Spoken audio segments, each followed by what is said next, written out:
The night someone finally saw him. He waited alone for 57 minutes with $50 in his pocket and hope in his heart. And that was the night his whole life changed forever. Marcus Carter showed up. He always showed up. That was the tragedy and the miracle of him. While a woman laughed with her friends across town, turning his loneliness into a joke, a stranger across a restaurant was watching and deciding that his story deserved a different ending. What happens next will make you believe that sometimes the worst moment of your life is actually the doorway to everything you were meant to have. Stay with me until the very end and drop a like. Then tell me in the comments what city you're watching from. I want to see how far this story travels. The reservation was for 7 o'clock. Marcus Carter arrived at 6:53 because that was the kind of man he was. Early, prepared, quietly hopeful in the way that men who have survived real grief learn to be hopeful, carefully and without fanfare, the way you might carry a candle in wind. He wore his good shirt, the navy blue one that Lila had pressed for him that afternoon, with the small iron they kept on the shelf above the dryer, her little tongue poking out in concentration as she dragged it slowly across the fabric. "You look handsome, Daddy," she'd told him, stepping back to admire her work with the seriousness of a master tailor.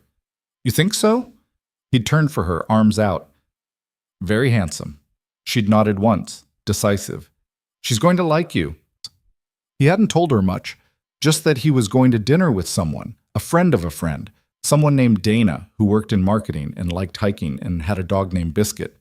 He hadn't told Lila it was a date, because 8-year-olds asked questions he wasn't ready to answer, and because saying the word out loud, date, made something tight happen in his chest, something that felt dangerously close to wanting. He'd driven to Bellamy's with the radio off, listening to the city instead. Boston in October carried a particular smell, leaves and cold pavement and the ghost of summer, and he'd rolled the window down despite the chill, just to feel something on his face. The parking spot he found was 2 blocks away, which meant he had to walk past the couples holding hands on Newberry Street, past the groups of friends spilling out of bars, past the world of people who had somewhere warm to be and someone warm to be there with. He told himself he wasn't nervous. He was absolutely nervous. Bellamy's was the kind of restaurant that existed in the comfortable middle, not cheap enough to feel careless, not expensive enough to feel pretentious. Dark wood, warm lighting, the smell of garlic bread and something roasting. The hostess smiled at him with professional warmth and led him to a table near the window, which he appreciated because it gave him something to look at while he waited. He ordered water. He checked his phone. Nothing from Dana. He straightened his silverware. He looked at the menu twice without reading it. He checked his phone again. 6:59. He put his phone face down on the table and made himself stop. "She'll be here," he told himself. Traffic. Parking. She'll be here. The restaurant filled around him slowly, the way restaurants do on a Thursday evening. Tables of 2 and 4, a birthday party somewhere near the back that sent up a sudden burst of song at 7:15. A waiter came by and asked if he was ready to order. Marcus smiled and said he was waiting for someone. The waiter nodded, refilled his water, moved on. 7:20. 7:31. He picked up his phone and opened the messages from Dana, scrolling back through 2 weeks of conversation that he now read differently, hunting for signs he'd missed. She'd seemed enthusiastic. Funny, even. She'd sent a GIF once that made him laugh out loud in the hospital break room where he worked as a custodial technician, and he'd had to explain to Deshawn from housekeeping why he was suddenly laughing at his phone like a teenager. "You talking to someone?" Deshawn had asked, grinning. "Maybe," Marcus had said. "Look at you, Marcus Carter. Look at you." He looked at himself now, reflected faintly in the restaurant window. A man alone at a table for 2, water glass sweating in front of him, good shirt pressed by his 8-year-old daughter, $50 folded carefully in his wallet. Enough for 2 dinners if they split an appetizer, or 1 dinner and a modest tip if they didn't. He'd calculated it 3 times. 7:44. He typed a message. "Hey, just checking in, so still here at Bellamy's. Hope everything's okay." He watched the screen. Watched the little dots appear. Disappear. Appear again. Then her response came through, and the world he'd been carefully, quietly building for the last 2 weeks collapsed in a single paragraph. "Hello, oh my God, are you seriously still there? I was never going to show up. My friends dared me to see how long a lonely single dad would wait. We've been watching your Instagram all week. It's kind of sad, honestly. Hope you enjoyed your water. He read it once. He read it again. There was a third reading, slower, each word landing in a different place. Lonely, sad, dared, watching. And somewhere between the second and third reading, the part of him that had pressed his shirt and rolled down the car window and let himself want something small and human and ordinary went very, very quiet. The restaurant noise continued around him like a river that didn't notice one stone on the bottom. He set the phone down. His water glass was still sweating. The birthday party erupted in laughter near the back. Marcus Carter sat very still and stared at nothing and felt, in the specific and devastating way that only truly lonely people understand, the full weight of having tried. He didn't cry. He was past the age where humiliation made him cry. That particular mercy had arrived somewhere around the time he'd stood in a hospital corridor and been told that his wife, Renee, wasn't going to wake up, and he'd had to call his mother-in-law and then find a way to drive home to a daughter who didn't yet know that the world had changed permanently. After that, crying in public had become a thing that required more permission than he usually gave himself. But he sat there longer than he should have. The waiter came back, and Marcus ordered a glass of water and said the words, "My guest got held up," with a steadiness that cost him something, and the waiter nodded in a way that suggested he had seen this exact situation before and was professionally committed to not acknowledging it. He thought about Lila at home with Mrs. Patterson from next door, probably deep into some animated movie by now, probably already in her pajamas, hair in the two braids she'd done herself with the orange hair ties she liked. He thought about the way she'd said she's going to like you with such simple, absolute certainty, the way children say things that are true just by the force of believing them. He thought about Renee. Not often. Not the way he used to, that first year when her absence was a physical thing, a removed organ he kept reaching for. But now, in moments like this, he thought about her the way you think about a compass you used to carry. She had been the one who made him feel like he made sense, like his particular combination of quietness and stubbornness and the way he fixed things instead of talking about them, like all of that added up to something worthwhile. Without her, he sometimes wasn't entirely sure. He picked up the menu and actually read it this time, mechanically, because something needed to occupy his eyes. Chicken marsala, linguine with clams, a Caesar salad that cost $16, which struck him as extraordinary for lettuce. He was about to ask for the check. He'd pay for the water, leave, drive home, tell Mrs. Patterson. It didn't work out. Put Lila to bed, sit in the kitchen in the dark for 20 minutes, the way he sometimes did when the day had been too much, when he heard a voice beside him. "Excuse me." He looked up. The woman standing at the edge of his table was somewhere in her early 40s, black, with natural hair pulled back and eyes that were doing something complicated, alert and careful at once, the way people look when they've decided to do something that might be rejected and have decided to do it anyway. She was dressed simply, a dark blazer over a gray blouse, small gold earrings. She looked like someone who made decisions for a living and had learned not to apologize for them. "I don't mean to intrude," she said, and then immediately seemed to reconsider the word intrude, as if it wasn't quite right. "Actually, yes, I do mean to. A little. I've been sitting over there." She tilted her head toward a table near the far wall where a half-eaten meal waited, a glass of red wine beside it. "And I saw what happened." Marcus felt his jaw tighten. "I don't know what You've been waiting for almost an hour," she said, not unkindly. "I watched you check your phone 3 times. Then you stopped checking it, and then you read something that made your whole face go still." She paused. "I'm not saying that to embarrass you. I'm saying it because I've sat at a lot of tables alone and I know what it looks like when someone else is alone in the bad way." He stared at her. "My name is Victoria Hale," she said. "I'm eating alone because I'm in town for meetings, and I don't particularly enjoy room service. I have half a pasta dish getting cold and most of a bottle of wine that I ordered by accident because I was distracted, and I would genuinely appreciate some company that isn't my laptop. If you'd like to join me, you're welcome to. No pity involved, just dinner." A long silence. "I don't need—" he started. "I know you don't need it," she said. "I'm not offering because you need it. I'm offering because I want company, and you look like you could use a decent meal instead of whatever it is you're planning to do, which, based on your expression, involves leaving quickly and feeling bad about yourself for the rest of the night. Something about the directness of it, the complete absence of softness or performance, caught him off guard. He'd expected pity wrapped in politeness. This was something else. "You don't know me," he said. "No," she agreed. "That's rather the point." He moved to her table. He wasn't entirely sure why, or rather, he was sure, but the reason was embarrassing in its simplicity. He was tired. Not the kind of tired that sleep fixes. The kind of tired that comes from carrying your own story alone for too long, and having a stranger offer to sit across from it for an hour felt, in that specific moment, like more than he deserved and exactly what he needed. She poured him a glass of wine before he'd properly settled into the chair. "You don't have to drink it," she said, "but it's a decent Bordeaux, and I've already paid for the bottle." He picked it up, drank.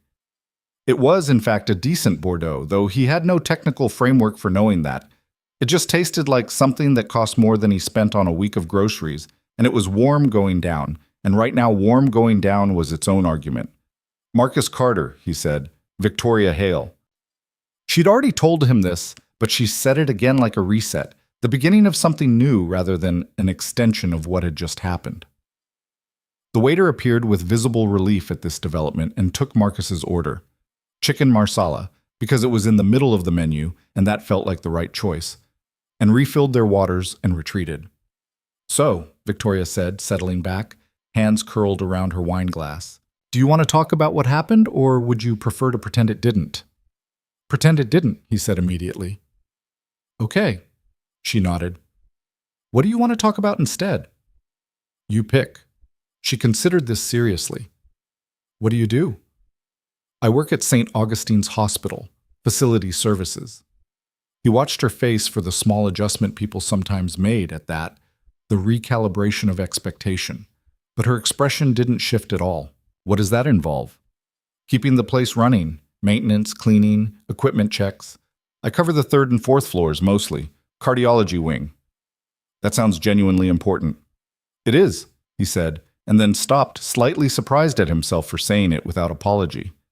"People don't usually think about it until something breaks." "That's true of most essential things," Victoria said. "What made you go into that work?" "Fell into it, mostly. I was 24, I had a baby on the way. I needed something with benefits and consistent hours. The hospital was hiring." He paused. "I've been there 11 years now."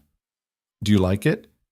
He thought about this more honestly than he might have in other company. "Some days, I like that the work is real. You can see what you've done, and I'm good at fixing things. Always have been." He wrapped both hands around his water glass. "It's not where I thought I'd end up." "Where did you think you'd end up?" "Medical tech. I was taking classes before Renee, before things changed. I had to put it down."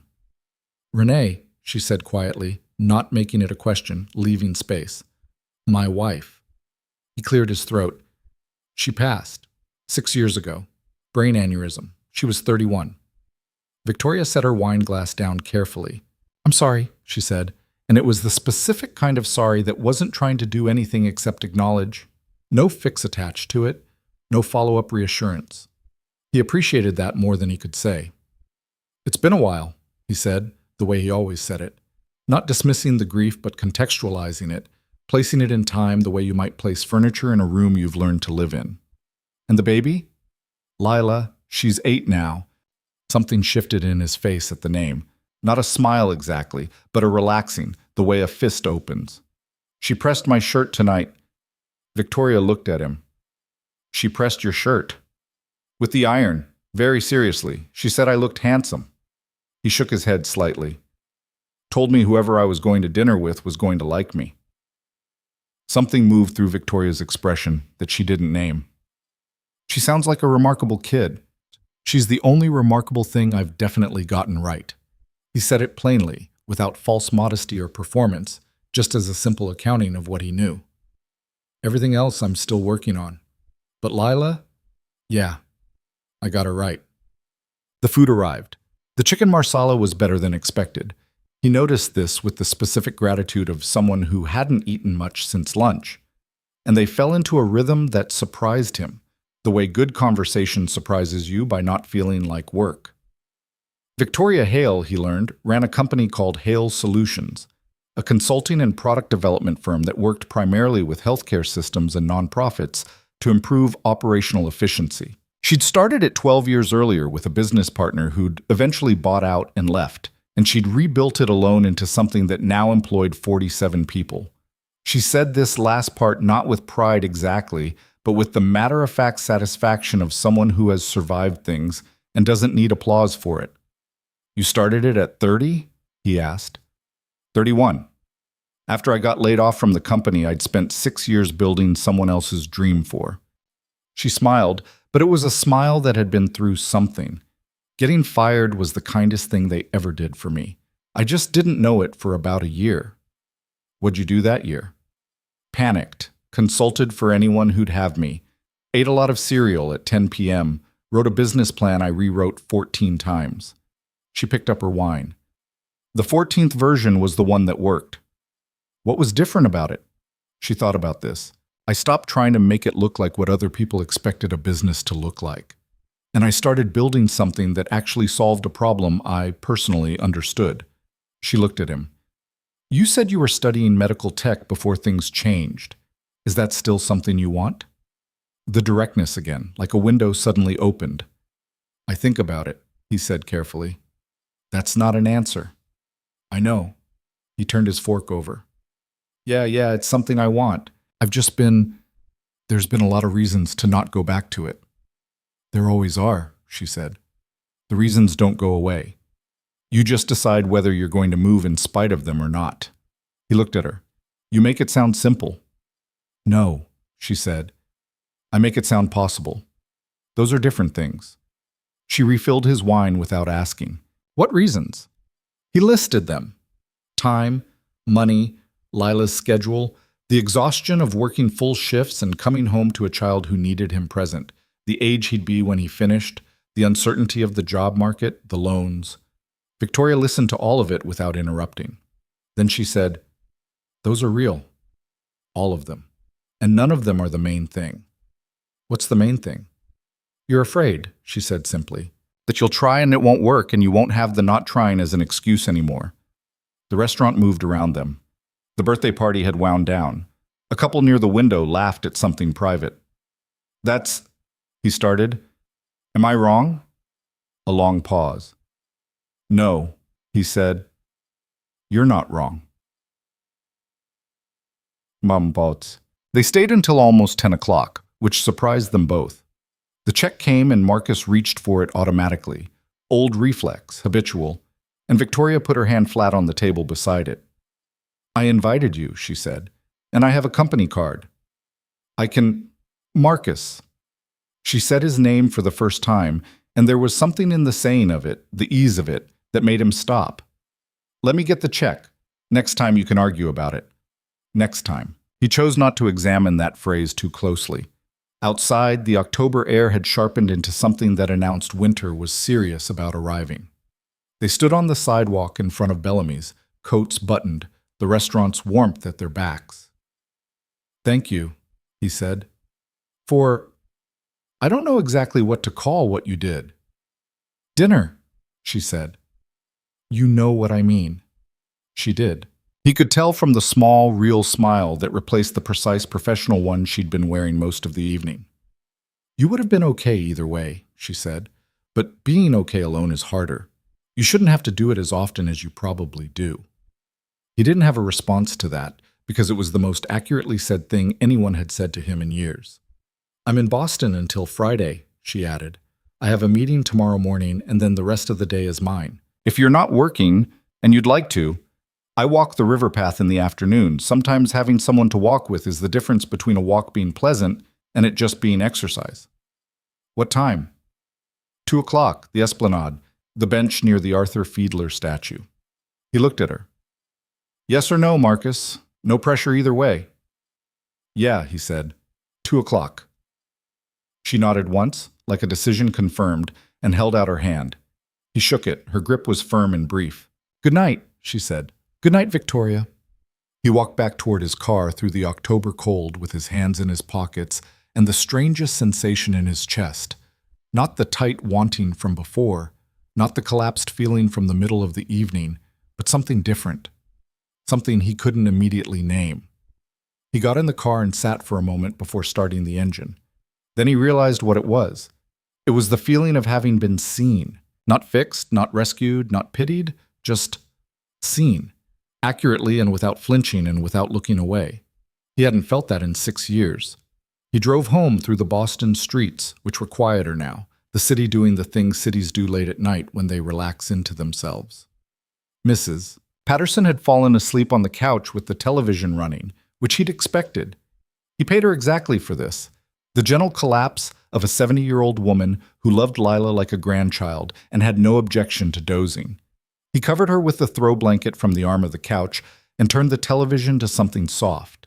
He went to Lila's room. She was asleep, as he had known she would be. On her side, one arm thrown over the stuffed elephant she'd named Gerald, the orange hair ties still in her braids. The nightlight cast the room in gentle amber. He stood in the doorway for a moment. "She's gonna like you," Lila had said, with that absolute certainty. He crossed the room, kissed the top of her head so softly it barely qualified as a kiss. "She saw me," he whispered, to no one, or to Lila, or to the room. "Whoever she is, she actually saw me." He went to the kitchen. He didn't sit in the dark tonight. He made tea and sat at the table in the light and thought about river walks and second chances and the specific miracle of an ordinary Thursday evening that had gone terribly, and then, in the span of an hour, had turned into something else entirely. Outside, the city kept moving. The night kept going. Marcus Carter sat in his kitchen with his tea and his carefully guarded hope, and let himself, for the first time in a very long time, simply be present inside a life that might be turning towards something good. He didn't know yet what it would cost them. He didn't know yet what it would build. He only knew that at 7:44 on a Thursday night in October, when the world had decided to be unkind, a stranger had crossed a restaurant and sat down across from him. And somehow, that had changed everything. The bench near the Arthur Fiedler statue was empty when Marcus arrived at 1:58. He'd told himself, driving over, that he was only coming because it was a nice afternoon and he hadn't walked the Esplanade in months, and it had nothing to do with the woman from the restaurant and her precise, unsentimental way of saying things that cut straight through to the part of him he usually kept behind 3 locked doors. He told himself this with reasonable conviction right up until he'd changed his shirt twice and settled on the gray one that Lila, when she saw him getting his jacket, had looked up from her Saturday morning cartoons and said, "You look nice, Daddy. Where are you going?" "Just a walk," he'd said. "With who?" "A friend." She'd turned back to the television with the quiet wisdom of a child who understood more than she was letting on. He'd kissed the top of her head, told her Mrs. Patterson would be by at noon, and left before she could ask more questions he didn't have answers to. Victoria was walking toward the bench from the opposite direction when he arrived, coat buttoned against the November chill that had settled firmly over the city since Thursday. She was carrying 2 paper coffee cups, and when she saw him, she held one up like evidence. "I didn't know how you took it," she said when they reached each other, "so I got it black and brought sugar packets in my pocket. Very prepared." "Black is fine," he said, which was almost true. He took the cup. "Thank you."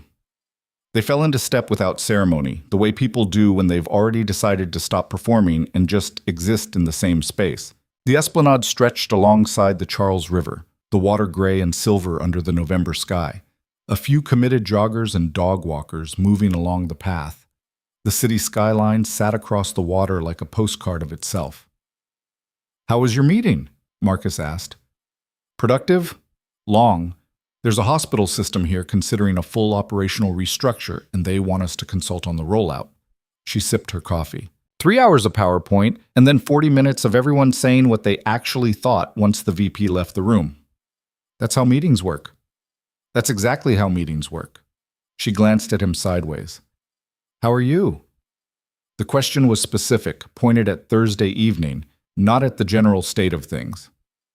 "I'm okay," he said, and then, because she was the kind of person who had already demonstrated she could tell the difference, "Better than I thought I'd be. Last night was harder. I kept going over the conversation, the messages, wondering what I'd missed."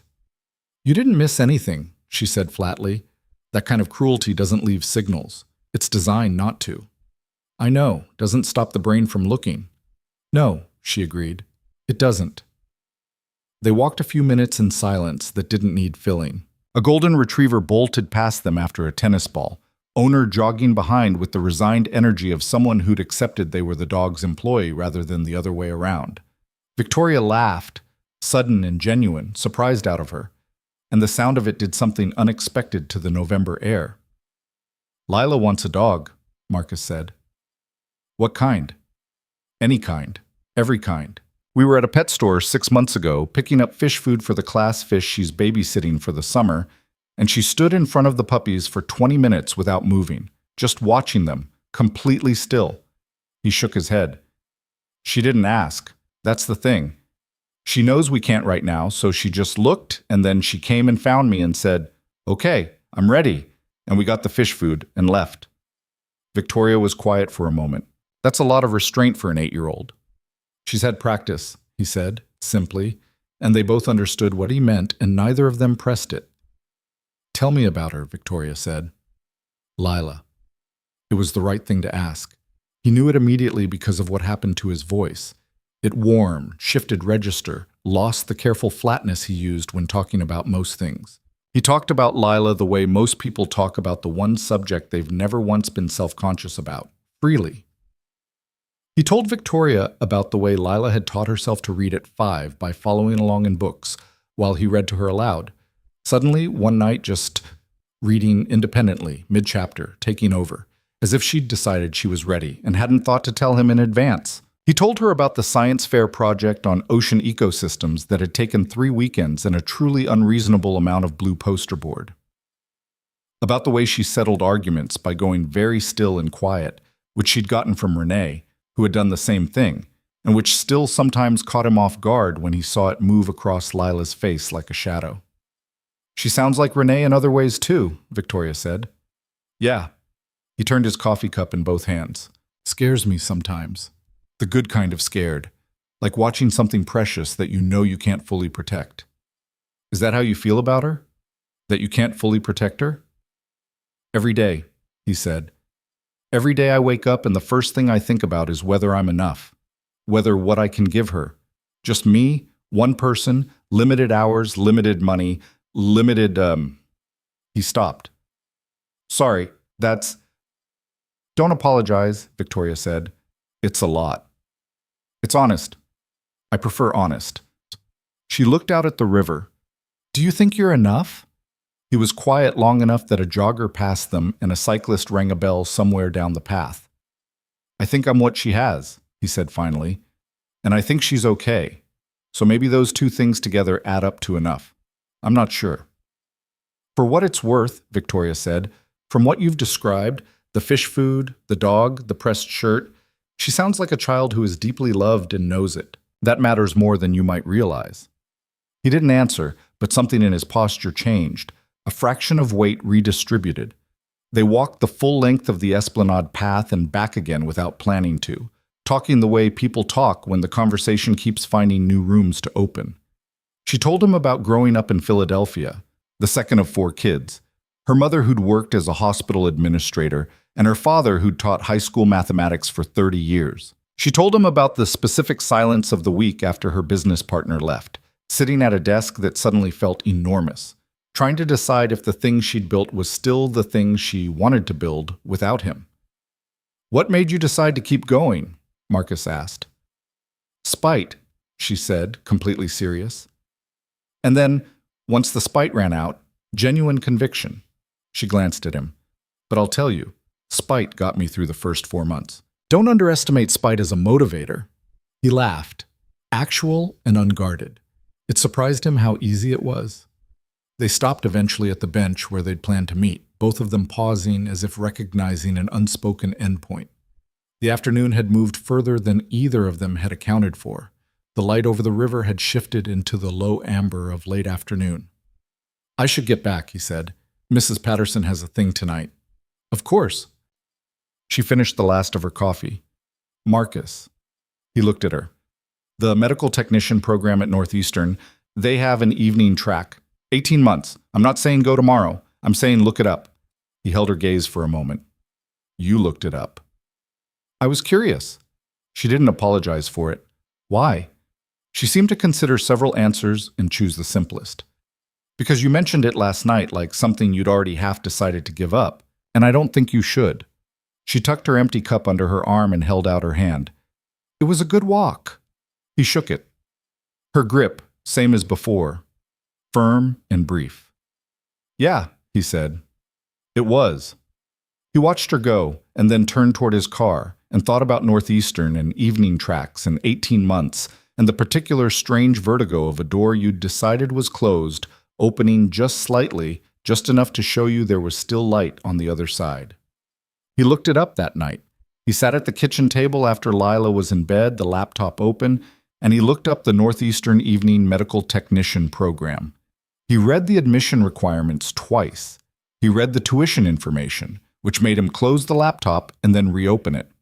He read the financial aid section. He read the student testimonials, the skeptical part of his brain noting they were curated, but reading them anyway because he was looking for something and wasn't ready to name what. He didn't apply. But he saved the page. He closed the laptop and sat in the quiet kitchen and thought about Victoria Hales saying the 14th version was the one that worked, and about spite as a motivator, and about his daughter watching puppies through glass without asking for one, and about himself at 32 taking classes at night while Renee was pregnant, full of the specific fire of a man who believes his future is still being written.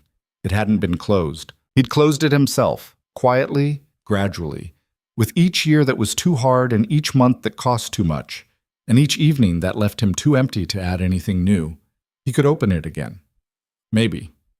He went to bed without deciding, but the page stayed saved. Plus, the coffee meetings were Victoria's idea technically, though Marcus had been the one to suggest the place, a corner cafe on Tremont Street called Solace that he'd passed 1,000 times on the way to St. Augustine's and finally walked into on a rainy Tuesday 3 months earlier when he needed somewhere to sit and think. It had bookshelves on 2 walls and windows that collected rain beautifully and coffee that was genuinely better than it needed to be at those prices. Victoria was in Boston 3 weeks out of 4 in November, which she described as unusual. The Boston hospital system contract was larger and more complex than she'd anticipated. And by the 3rd week, Tuesday mornings at Solace had become a standing, unspoken arrangement. She'd be there at 8:50. He came in at 8:30 before his 9 o'clock shift, and they had 45 minutes that became the steadiest 45 minutes of his week. They talked about everything and carefully avoided naming what they were doing. She showed him quarterly reports when she was frustrated and wanted an outside perspective, and he showed her the paper he'd started, tentative, preliminary, barely 3 paragraphs, for the Northeastern application essay. She read it at the cafe table with the same focused attention she brought to her quarterly reports, and then looked up and said, "This is good. It's honest. You need about 200 more words in the middle section, and the ending is too apologetic. Say what you mean." "I'm not sure what I mean at the end." "Then figure it out before you submit." She handed the pages back. "What do you want them to know about you?" "That I'm serious." "That's in there." "What else?" He turned the pages over in his hands. "That I'm doing this for Lila, that she's watching what I do with the things that are hard, and I want her to see me try." Victoria set down her coffee. "Then write that," she said. "That's the ending." He wrote it that night at the kitchen table while Lila slept. He submitted the application on a Thursday, the 1-month anniversary of the night at Bellamy's, which he noticed and chose not to mention to anyone. He told Deshawn about it at work the next day because Deshawn had been asking for a month when Marcus was going to do something about that program he'd mentioned once, and because keeping things to himself had become a habit that he was trying carefully to unlearn. "You applied?" Deshawn said in the break room mid-sandwich. "Submitted it last night." Deshawn put the sandwich down, stood up, and held out his hand for a shake that turned into something more emphatic, the kind of handshake that means "I see you and I'm proud of you" in the language men use who weren't raised to say those words directly. "Marcus Carter," he said, "look at you." "Stop saying that." "I will stop saying that when you stop giving me things to say it about." He picked his sandwich back up. "She have anything to do with this? The woman you won't tell me about?" "I'm not. There's no woman." "Right. You submitted a Northeastern application out of nowhere on a Thursday night, and there's no woman. Drop it. I'm dropping it. I'm fully dropping it. Deshaun took a bite of his sandwich. She sounds great, by the way. Chad. December arrived in Boston the way December always did, aggressively and with excessive commitment, and their Tuesday mornings moved deeper into the warm back corner of solace, where the radiator made a reliable ticking sound, and the windows were usually fogged with the contrast between inside warmth and outside cold. They were 3 Tuesdays into December when Marcus said, without specifically planning to, "Lila's been asking about you." Victoria looked up from her coffee. "About me?" "I told her I'd been having coffee with a friend on Tuesdays. She asked what kind of friend." He kept his eyes on his cup. "I said a good one." "She asked your name. I told her. She said Victoria is a queen name," and went back to her homework. Victoria was quiet for a moment, then, "She's not wrong." "She's rarely wrong." He glanced up. "She wants to meet you." "Ah. You don't have to, Marcus." She stopped him with just the name, a tone that meant, stop assuming the answer before you've asked the question. "I would like to meet Lila." He nodded. "Okay. What is she like?" "Currently, the ocean, the Boston Celtics, entirely Deshaun's fault. He's been corrupting her since she was 5, drawing maps of places she's made up, and waffles with exactly the right amount of syrup, which is a quantity she has opinions about." Victoria smiled. "A real one, the Saturday afternoon kind, not the boardroom kind." "Maps," she said. "Tell me more about the maps." She has a whole notebook. Countries and cities she's invented with names and geography and sometimes population counts. She spent a weekend last month building an archipelago called the Tesserine Islands. I don't know where she gets this stuff. "From a father who sees the world carefully," Victoria said, and the simplicity of it landed somewhere quiet in his chest. They met at the Solace Cafe on a Saturday morning, which felt neutral. Not his home, not unknown territory. A place where Marcus felt the particular ease of the familiar.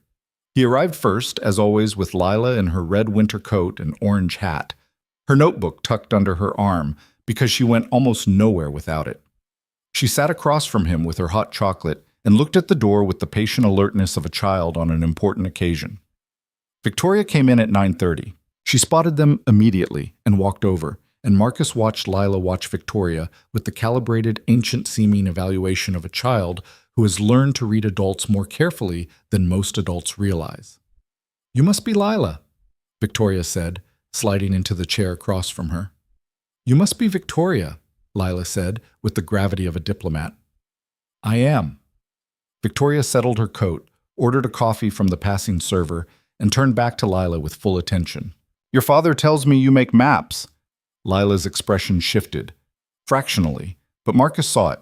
The small drop in the shield that happened when she encountered someone who led with genuine interest instead of the standard adult questions about school and age and what she wanted to be when she grew up.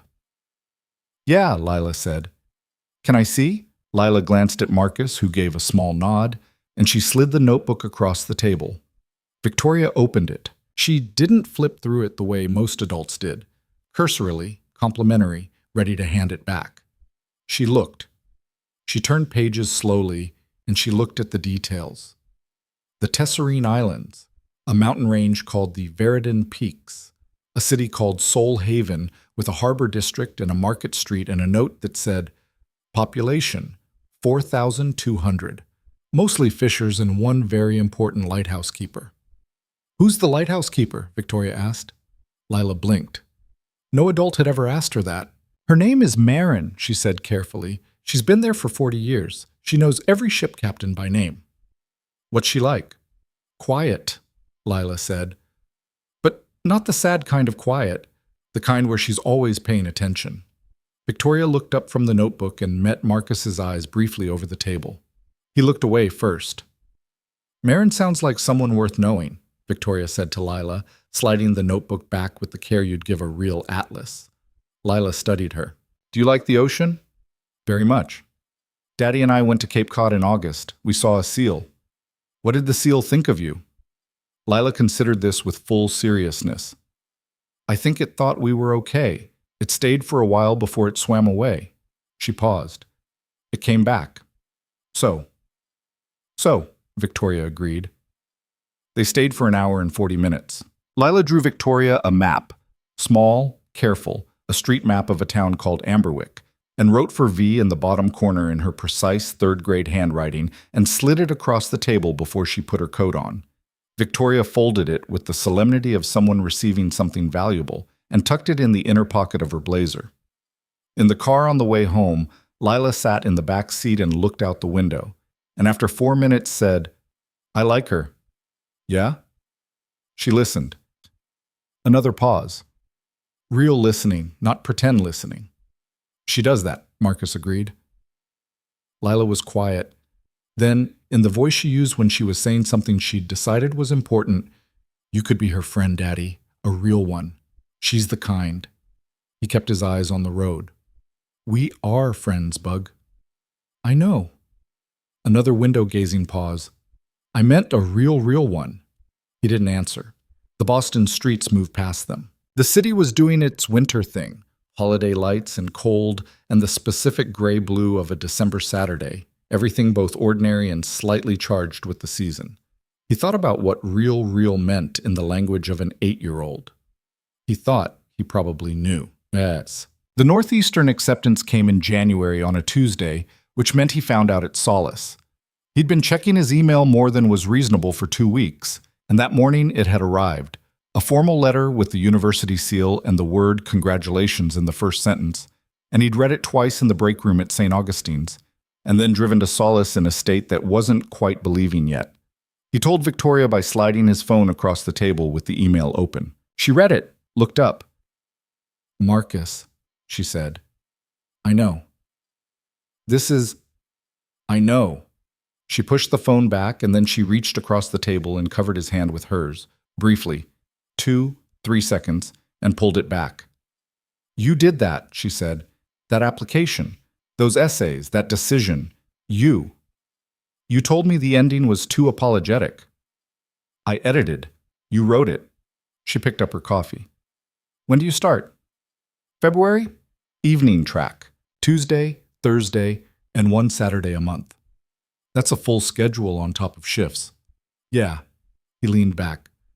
"I'll make it work. Deshawn's covering my Thursday overtime for a while. Mrs. Patterson is already in. I think she's more excited than I am. She cried a little when I told her." "That's because people who've been watching you for years know what this means." Victoria looked at him steadily. "Do you know what this means?" "It means I'm starting something I should have started years ago," he said, "and that I'm scared, and that I'm doing it anyway." "Yes," she said, "exactly that." He looked across the table at her. This woman who had crossed a restaurant 4 months ago with no particular obligation to, who had handed him coffee on an autumn riverbank and called him on his own fear with the directness of someone who respected him too much to be gentle about it, who had sat in this corner of this cafe every Tuesday and been the steadiest presence he'd had in years, outside of Lila. "Victoria." "Why did you walk over that night? At Bellamy's? You didn't have to." She set her cup down. She seemed to consider several framings. "Because I've been in rooms where I was the only one, and no one walked over," she said finally. "And because someone should have. And when I saw you sitting there," she stopped. "You had this look.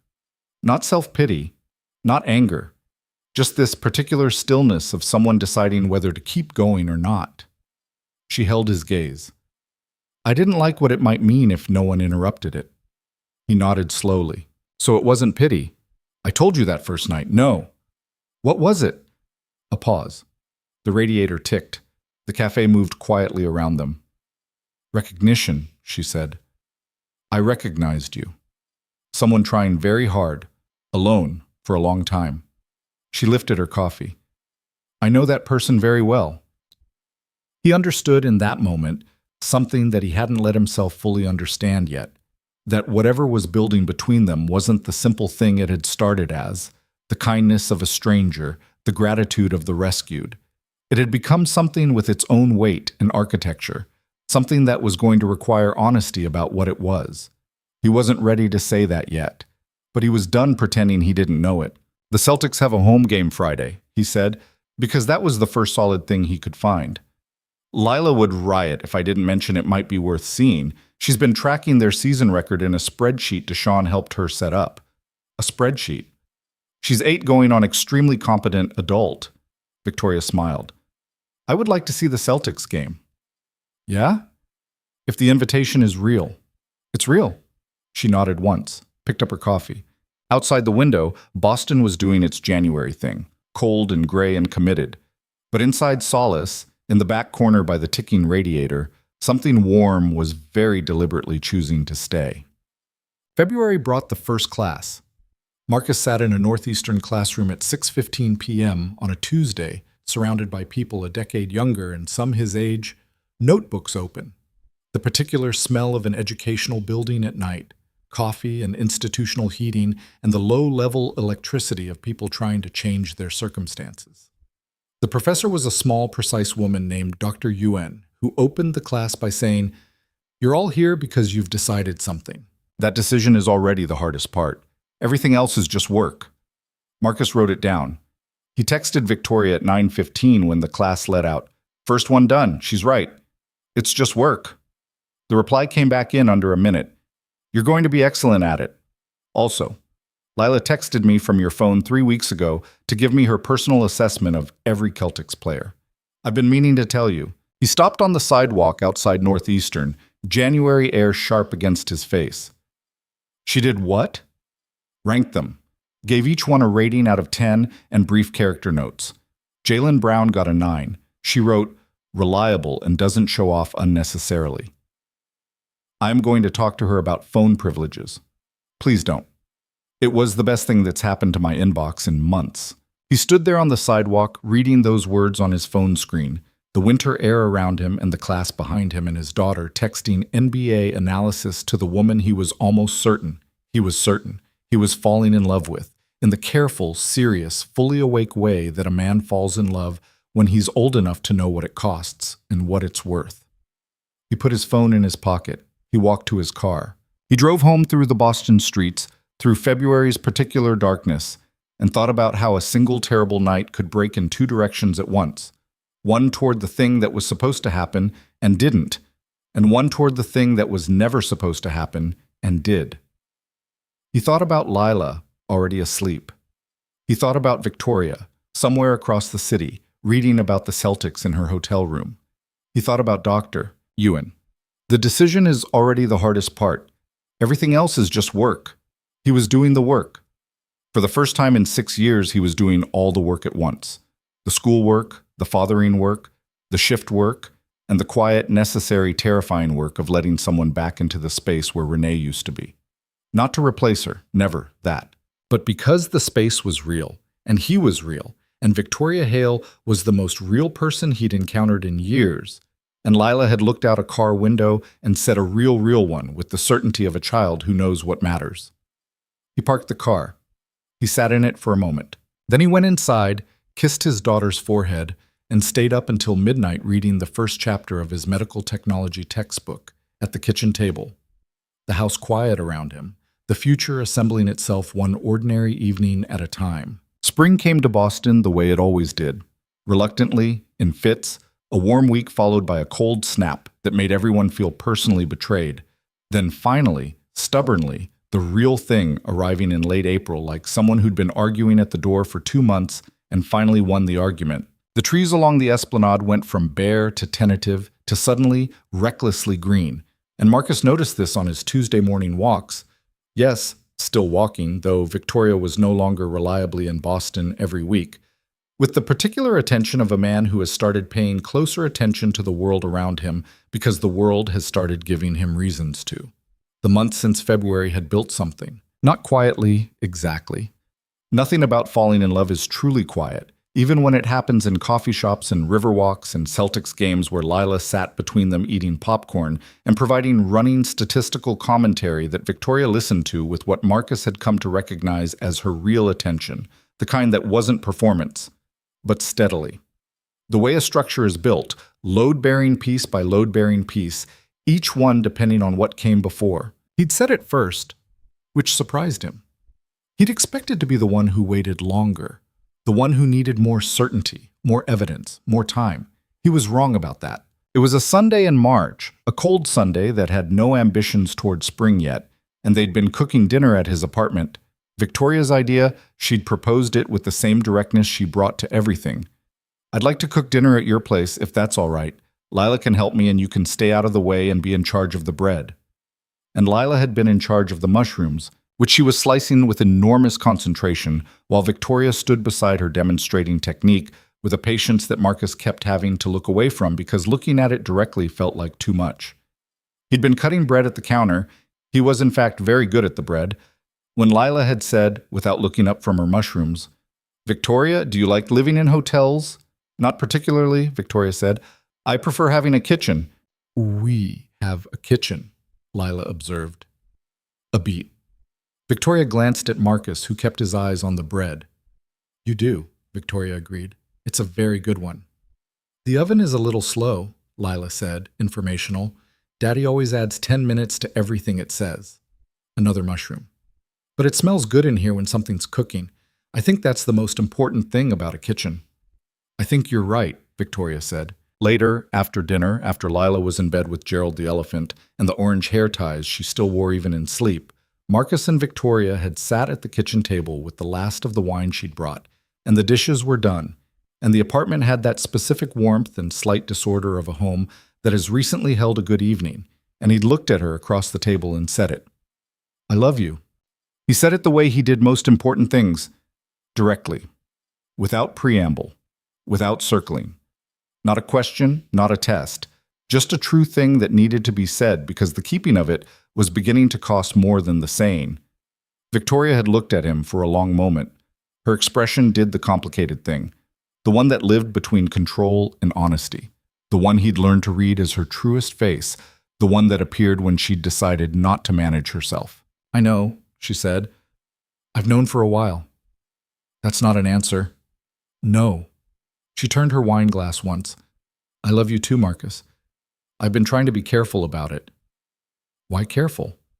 "Because you have Lila, and what we're talking about. This isn't a small thing. If I say it, I mean it as a whole thing, everything that comes with you." She met his eyes. "I want to be sure I'm ready for everything that comes with you before I say it." "And are you?" Another pause. The kitchen was very quiet. "Yes," she said. "I am." They sat with that for a moment. The said thing, the confirmed thing, the thing that changed the shape of everything before it and after it. Then Lila's voice floated from her bedroom.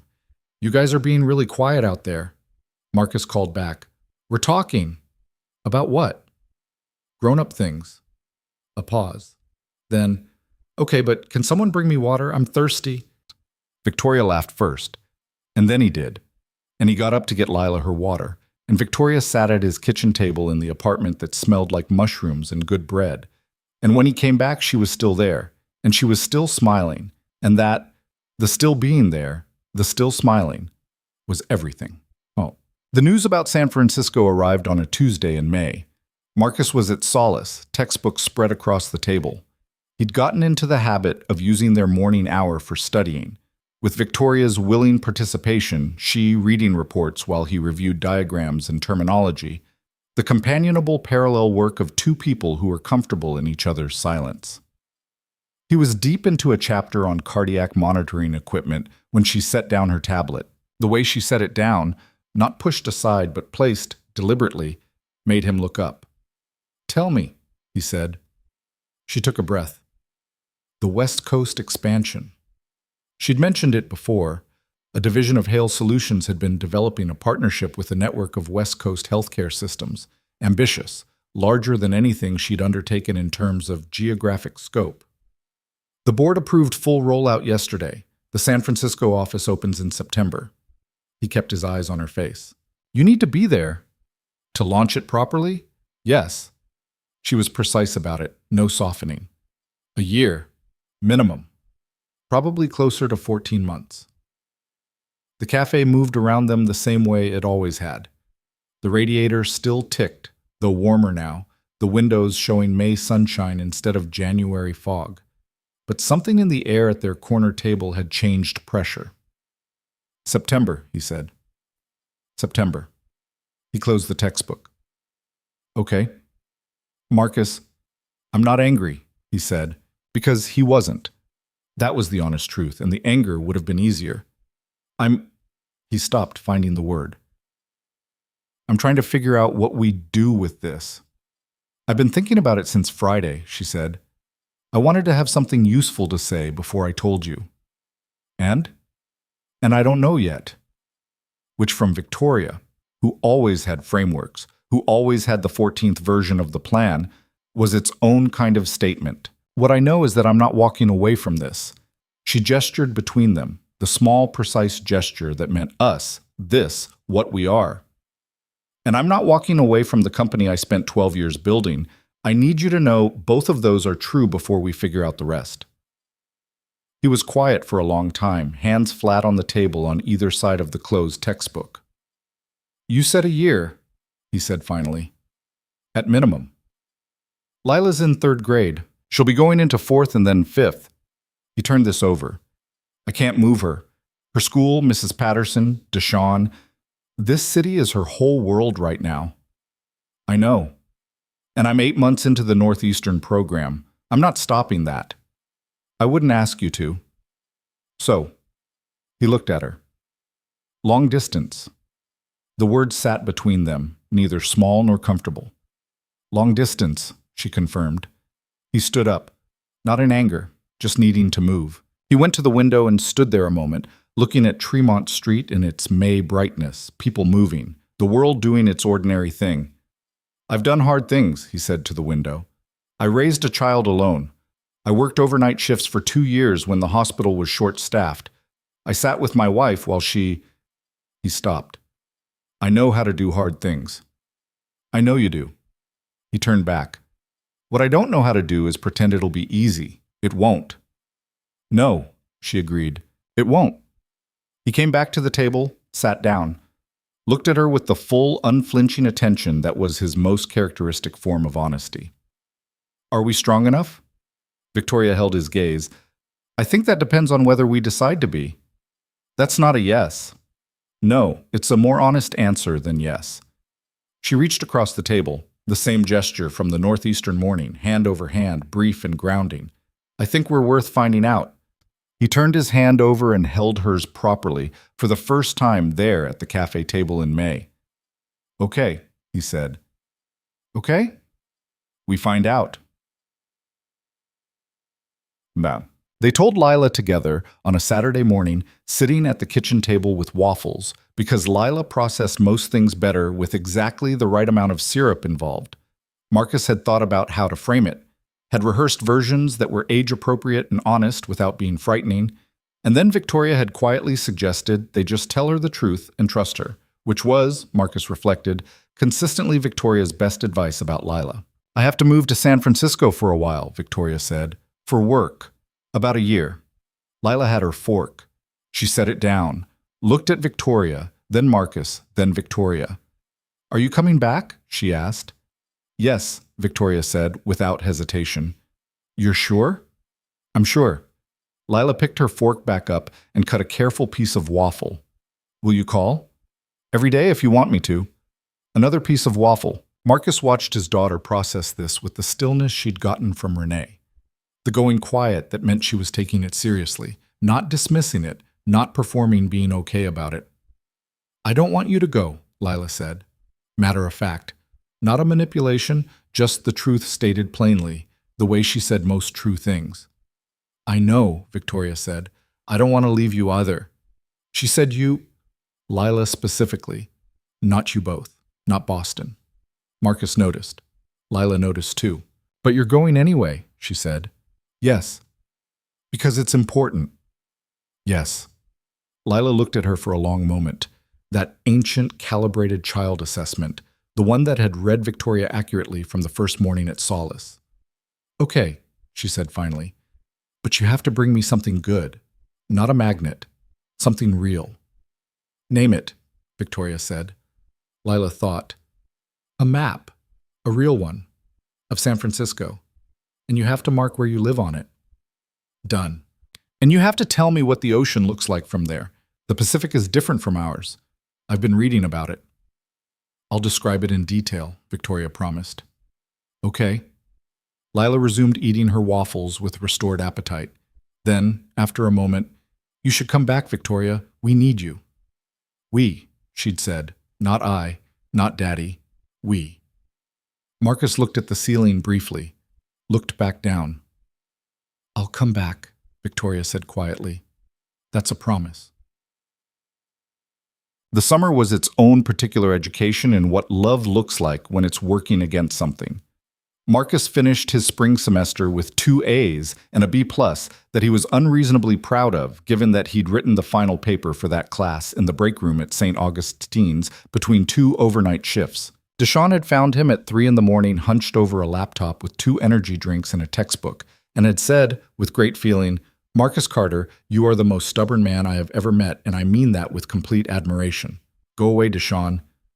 Going. Very proud of you. Going. Victoria was in Boston through August. The expansion prep meant she was still managing both coasts, still showing up at Solace on Tuesdays, still at the apartment on Sunday evenings with the particular domestic ease they'd built slowly, testing each piece before committing weight to it. But September was real and growing closer, and they both felt it the way you feel a deadline. Not constantly, not with panic, but always present, a sound beneath the other sounds. In July, she met Renee. Not literally. Marcus had a photo on the bookshelf. Renee at 28, 2 months before Lila was born, laughing at something off camera, wearing a yellow dress, her whole face open and unguarded. It was the photo he kept because it was her most herself, not posed, just caught mid-delight. He'd had it there since he moved in and had never hidden it because Lila should grow up seeing her mother's face, and because hiding it felt like a dishonesty he wasn't willing to practice. Victoria had been on the couch one Sunday evening, reading something on her tablet while Marcus finished dishes, and he'd come in to find her looking at the photo. Not staring, just looking, the way you look at something you've been in a room with many times and finally give your full attention to. She's beautiful, Victoria said. Yes, he said, straightforward. He sat on the other end of the couch. Lila has her mouth, Victoria said, and something in the eyes. Mostly her stubbornness, Marcus said. That's 100% Renee. A small pause. Victoria set her tablet down. Do you want to tell me about her? He thought about it honestly. Sometimes, he said. Not all at once. But, yes, sometimes I do. Then you can, Victoria said simply. Whenever. I'm not going anywhere. She stopped, reconsidered the phrase. I mean, I know what you mean, he said. They sat on the couch while the August evening went golden outside the windows, and he told her about Renee, not the grief version, not the hospital corridor version, but the real version. The way she'd laughed, enormous and unself-conscious. The way she'd argued, which was like a force of nature with footnotes. The way she'd been so certain about Marcus from the very beginning, with a certainty that had sometimes felt like the only proof he needed that he was worth being certain about. She sounds like someone who saw you clearly, Victoria said. She did. Then she and I have that in common. She said it without drama, simply just a fact alongside other facts. He looked at her. You're not, he started. Jealous? She shook her head. No, she's part of what made you who you are. Who you are is what I... She stopped, smiled slightly at herself. I was going to say what I love, but that makes it sound transactional. What I mean is, she mattered. I can see that she mattered. I'd rather know the shape of it than guess. He was quiet for a while. Thank you, he said, for that. You don't have to thank me. I know, I want to. They sat in the quiet apartment while Outside Boston performed its Summer Friday, and Marcus felt something settle in him. Not closure. That was too clean a word for something this complicated, but a kind of arrangement. The way two true things can exist in the same space without erasing each other. The what? September 3rd. Logan Airport had its own specific emotional atmosphere. Compressed joy, compressed grief, all the arrivals and departures layered on top of each other, so that the air in the terminal felt denser than it did anywhere else, charged with everyone's personal stakes. Lila had been quiet in the car on the way over. Not sad quiet. her processing quiet, the Renee quiet, though Marcus recognized now that some of it was her own, had always been her own. She held her notebook against her chest and looked out the window. And when they parked and walked in, she took Marcus's hand without being asked. Victoria was checking her bag when they found her.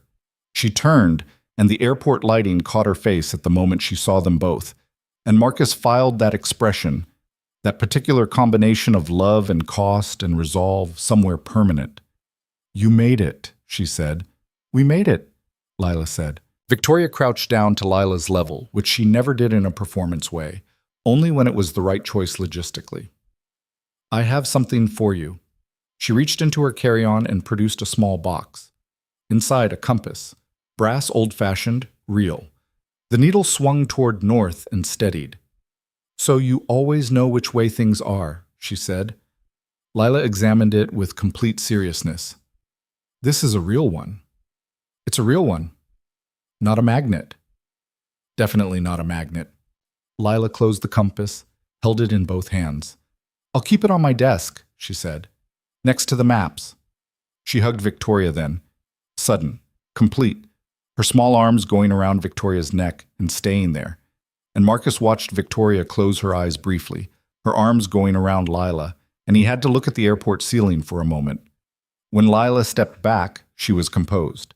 8 years old and composed in a way that cost her something visible. "I'll call you when I land," Victoria told her. "I know." A pause. "I put my number in your new phone, under Lila with a star." "I saw 1 star?" 3, Lila corrected. "I thought that was appropriate." "It's very appropriate." Victoria stood, turned to Marcus. They'd said most of the important things in the weeks before, said them at the kitchen table and on the esplanade and in the solace back corner, turned them over carefully, made sure everything solid was secured before the distance began. So there wasn't much left to say now, here in the airport, which was both a relief and its own kind of grief. He put his hands on either side of her face, something he did rarely, saved for the most serious moments when he needed her to know he was fully present. And she put her hands over his. "A year," he said. "A year," she confirmed. "Call us. Every day." "I love you." "I love you, Marcus." She turned her head slightly and kissed his palm, which was something she'd only done twice before, both times when words were insufficient. "Take care of your girl." "Always." She kissed him. Brief, real, no performance in it. And then she picked up her bag and she walked toward security, and she didn't look back. Not because she didn't want to, but because she'd told him once, months ago, that looking back in airports made leaving impossible, so she'd taught herself not to. Marcus stood with Lila beside him and watched until Victoria moved through the security line and was gone. Lila slipped her hand back into his. The compass was in her other hand. "Daddy," she said. "Yeah, Bug." "She's coming back." "I know. I just wanted to say it out loud." "Say it as many times as you need to," he said. They stood there another moment, a man and his daughter in an airport in September, holding on to each other with the practiced ease of people who have survived hard things and know that the holding on is what gets you through. Then Lila said, "Can we get pretzels? The airport ones are really good." He laughed, helpless. "Yes, we can get pretzels." The paper chain was Lila's idea. She'd been thinking about it since before September 3rd, apparently, and the weekend after Victoria left, she presented Marcus with the plan. Construction paper, scissors, tape, 1 ring for every day. She knew how many days roughly. She'd counted, solemnly, from September to the September return date they'd agreed was the target. 365 rings to start. They'd link them as each day passed, she said, building the chain, so they could see how far they'd come and how much was left. "Like a countdown," Marcus said. "Like a count-up," Lila corrected. "It's better to see how much you've done, not just how much is left." He had nothing to say to that, because she was completely right. They built the first rings together that Sunday evening, Marcus cutting strips while Lila looped and taped with the methodical care she brought to all her serious projects, and hung the beginning of the chain from a hook near the kitchen doorway where they'd both see it every morning. 1 ring for the first day. 2. 3. Victoria called every night at 8 o'clock Boston time, 5 o'clock her time, sometimes from the new office, and sometimes from the apartment she'd rented in the Mission District, which she described in careful detail for Lila.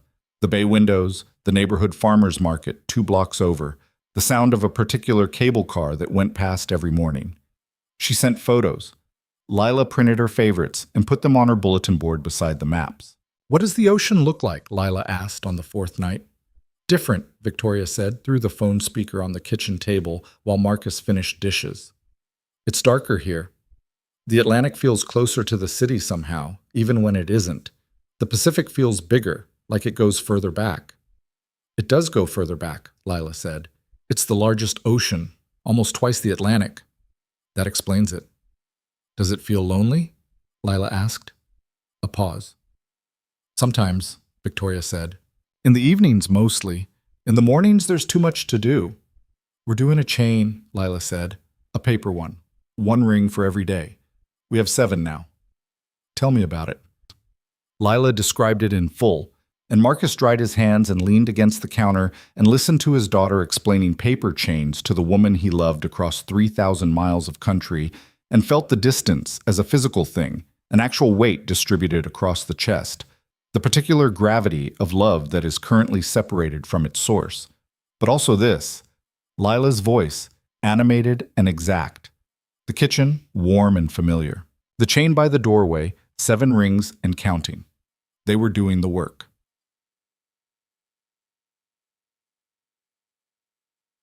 Marcus's Tuesday and Thursday nights were class nights, and those helped.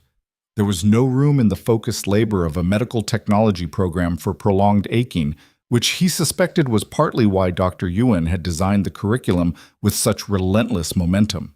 He was good at the work. The surprise of this, discovering not just that he could do it, but that he was genuinely skilled, that something in the way his mind approached problems suited the diagnostic thinking medical technology required, came in increments, like light arriving, too gradual to name until suddenly the room was different. Professor Ung told him after a midterm in October, "You have good instincts for this, not just the technical competency. The instincts. The ability to hold multiple variables and find the relevant one." He paused. "You should consider where you want to be in 5 years. There are specializations that would suit you." Marcus drove home thinking about it. He texted Victoria. "Professor told me I have good instincts." She replied within minutes. "He's correct. Also, you need to start thinking about what kind of position you want to target after certification." "I've been thinking about this. Of course you have. I'll send you some notes." Victoria. "They're good notes. I don't doubt that. Send them." The notes arrived 20 minutes later. 4 paragraphs, clear and specific, laying out 3 different career trajectories for someone with his experience and his incoming certification, with honest assessments of what each would require and what each would provide. She'd attached a link to a job posting at a small medical device company that provided tools to resource-limited hospitals and clinics. He read the posting twice. Something in it caught him. The mission of it, the direct connection between the technical work and people who needed it, people like the patients in St. Augustine's cardiology wing he'd watched for 11 years, people whose access to care was never guaranteed. He added it to a folder he'd started on his laptop called After. He was building After. He was building it room by room, piece by piece, while the chain grew longer in the kitchen and the nights got colder and the calls with Victoria became the fixed point around which everything else oriented. Some nights the calls were short. She was exhausted, he was exhausted. They'd say the essential things and let each other sleep. Some nights they ran 2 hours, talking about nothing critical, just maintaining the texture of each other's lives across the distance. He told her about Deshawn's ongoing attempts to recruit Lila for a youth basketball league. She told him about her operations manager, Chen, who was so competent it occasionally frightened her. He read her a paragraph from his textbook once, at her request, and fell asleep mid-paragraph and woke up to her voice saying his name gently. "Marcus, you're asleep. Go to bed." And he'd said, still half asleep, "Don't hang up yet." And she'd said, "I'll stay until you're fully out." And he'd said, "I love you." And she'd said, "I love you too, Marcus. Go to sleep." He didn't remember falling asleep. He remembered her voice. November brought the first hard night. He'd had a week that had compacted too much into too small a space. A difficult shift where a patient in the cardiology wing coded and didn't come back. Something that touched him differently after 11 years than it had in the first years. The weight of it finding its way through the professional distance he'd built. A class that revealed a gap in his preparation for the upcoming practical exam that sent him into 3 nights of intensive catch-up studying. And Lila, who had her own hard week that she carried in her body the way children do, a general lowness that she couldn't fully name when he asked. He called Victoria on Thursday night, and she answered on the second ring the way she always did, and he started telling her about the week and stopped in the middle because his voice did something he hadn't given it permission to do. "Hey," she said. "Hey, I'm here." "I'm fine," he said, reflex. "Marcus, it was a bad week." "I know, tell me." He told her. All of it. The patient, the exam gap, Lila's quiet heaviness, the way all of it together had made the apartment feel very large and very quiet on Thursday evening after Lila went to bed. The way he'd sat in the kitchen and the usual strategy, tea, quiet, the slow return of steadiness, hadn't quite worked. The way he'd thought about calling her for an hour before actually doing it, because calling felt like admitting something, like saying out loud that the distance was costing him in ways he'd been trying to manage privately. "You should always call," she said when he'd finished. "I don't want to make it harder for you out there." "Marcus," her voice, very level, "my hard nights out here, do I not tell you?" He thought about the call 2 weeks ago when a key hire for the San Francisco office had abruptly quit, leaving her to restructure 3 months of planning. She'd called him at 7 Boston time, midnight her time, and talked through it for 90 minutes while he sat at the kitchen table and listened and asked the right questions and told her what he honestly thought. And she'd said, at the end, "I needed that. Thank you." "Although that's different," he said, without conviction. "It is exactly the same," she said. "We are doing this together, Marcus. 3,000 miles changes the logistics. It doesn't change the together." He leaned his head back against the couch. The apartment was quiet. The chain in the kitchen doorway had 63 rings. "I miss you," he said. He'd said it before, but not quite like this. Not with the full acknowledgement of how much. Not without the careful management of it. "I miss you too," she said. "So much that sometimes it's—" She stopped. "Hard. It's genuinely hard." "Yeah. We're going to be okay," she said. Not as reassurance exactly, as a position they were taking together, a stance, a commitment. "Yeah," he said again. "We are." They stayed on the phone another hour, talking about nothing in particular, letting the sound of each other's voices do the thing that voices do when they've become necessary to someone, settling the air, making the distance feel crossable. After they hung up, he went to the kitchen. He looked at the chain. 63 rings, 302 to go. He thought about Lila's words. "It's better to see how much you've done." 63 days. They'd done 63 days, 63 calls. 63 mornings adding a ring. 63 evenings of Lila pressing the compass on her desk, just touching it, the way you touch something that connects you to someone you love. He turned off the kitchen light. He went to bed. He slept, and in the morning, Lila padded out before school in her socks and pajamas and carefully, seriously, added ring 64 to the chain and looked at it a moment and then called down the hall, "Daddy, we're at 64, with the quiet satisfaction of someone who understands that progress is measured in exactly this way. One ring, one day, one kept promise at a time. Marcus stood in the hallway doorway in his robe and looked at his daughter and the chain and felt, beneath the weight of missing and the labor of becoming, and the particular ache of love that is working against distance, something solid and real and entirely his. He was still here.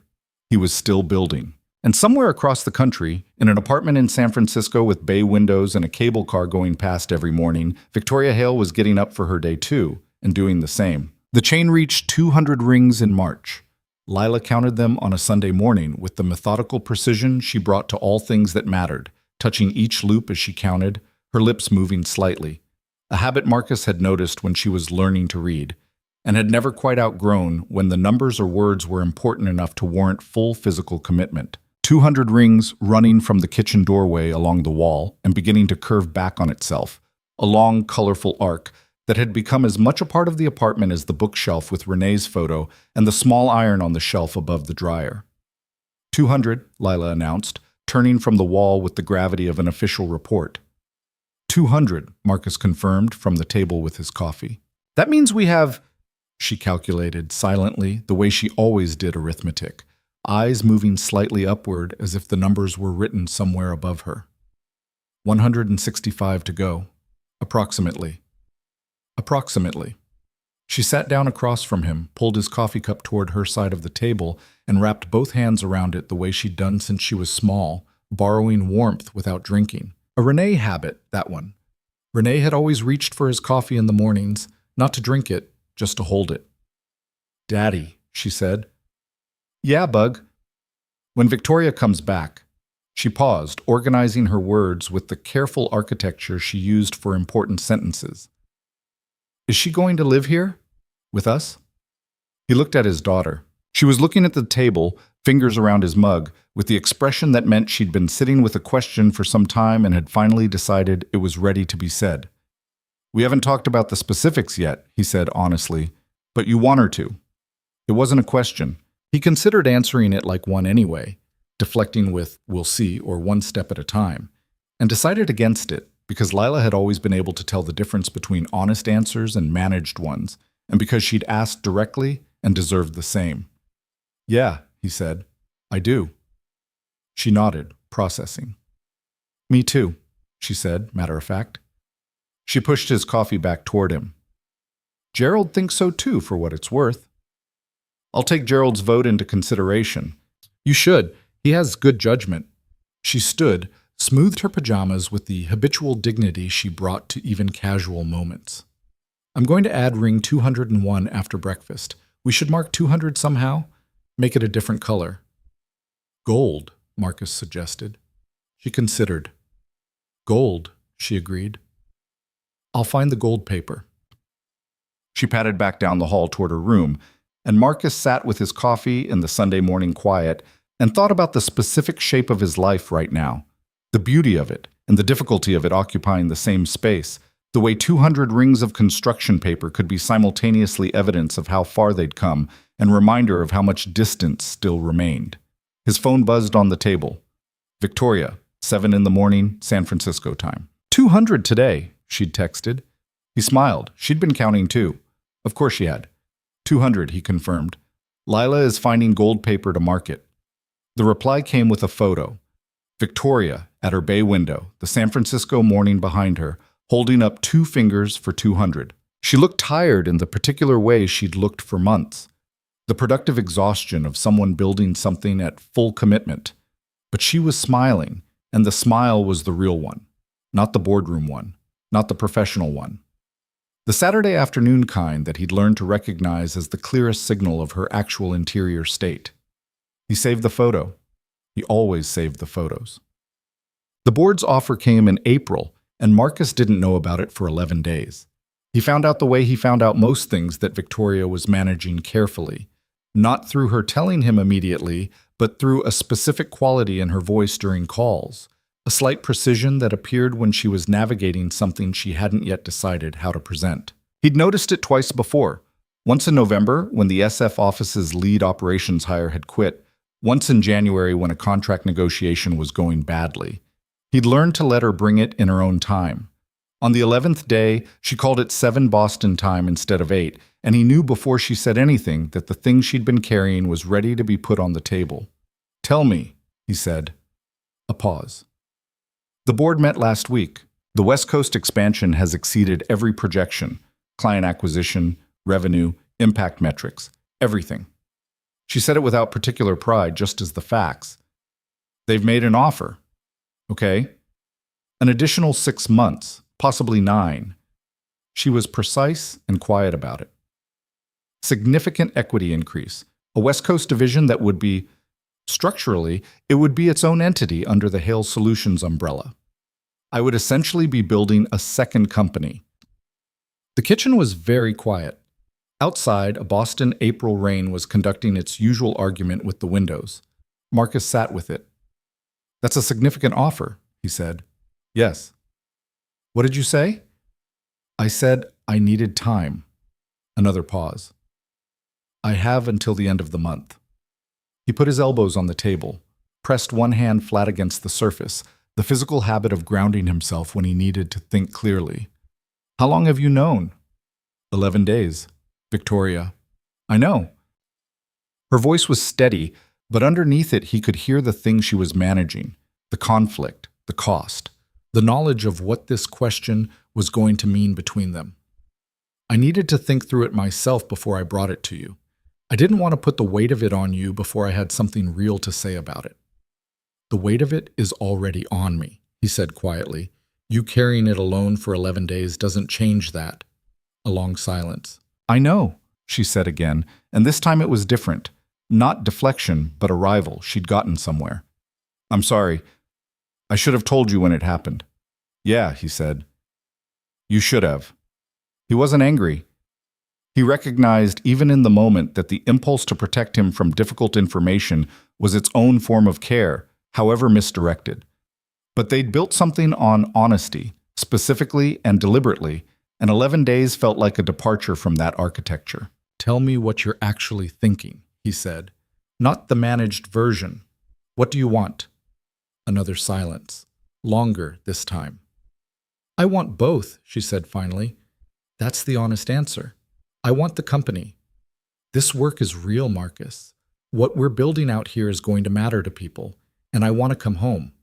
I want to be there. Her voice changed very slightly. I want to stop calling from a bay window and start sitting at your kitchen table. I want to take Lila to school. I want to be at your certification ceremony. A pause. I want to stop counting rings. He closed his eyes briefly. What does the additional 6 months mean? He said. Practically, to you? It means I finish what I started, properly. It means the West Coast division has real structural integrity instead of being handed off to someone else mid-build. She breathed. It means I'm gone until March instead of September. March. 6 more months. The chain would reach over 350 rings. Lila would be 9. He'd have finished his certification. And if you say no? He asked. The expansion survives. It's not as strong as it would be with another 6 months, but it survives. Someone else leads the next phase. She paused. And I come home in September as planned. What does your gut say? My gut says I built this thing, and I should finish it. A beat. My gut also says I have been away from you and Lila for 7 months, and the thought of 6 more... She stopped. My gut is not in agreement with itself. He understood. His own gut wasn't particularly unified either. The part of him that had watched Victoria be who she was, the builder and the finisher, the 14th version woman who did not abandon things she'd committed to, said something different from the part of him that had added a ring to a paper chain every morning for 200 days and felt the weight of each one. I need to tell you something, he said, and I need you to hear it as information, not as pressure. Okay? Lila asked me this morning if you're going to live with us when you come back. He paused. I told her I hoped so. She said she did too, and then she went to find gold paper for ring 200. He let that sit. She's 9 in August. She's been doing that chain every morning since September. She doesn't complain. She doesn't ask when it'll be over. She just adds the ring and tells me the count and goes to school. He stopped. That's not me asking you to come home. That's me making sure you have all the information. The silence on the line was the longest of the call. Marcus, Victoria said, and her voice had changed entirely. The management was gone, all of it, and what was left was just her, unguarded, the woman who kissed his palm when words weren't enough, and folded Lila's maps like real atlases. I know, he said. I don't know what to do. I know that too. He turned his coffee mug in his hands.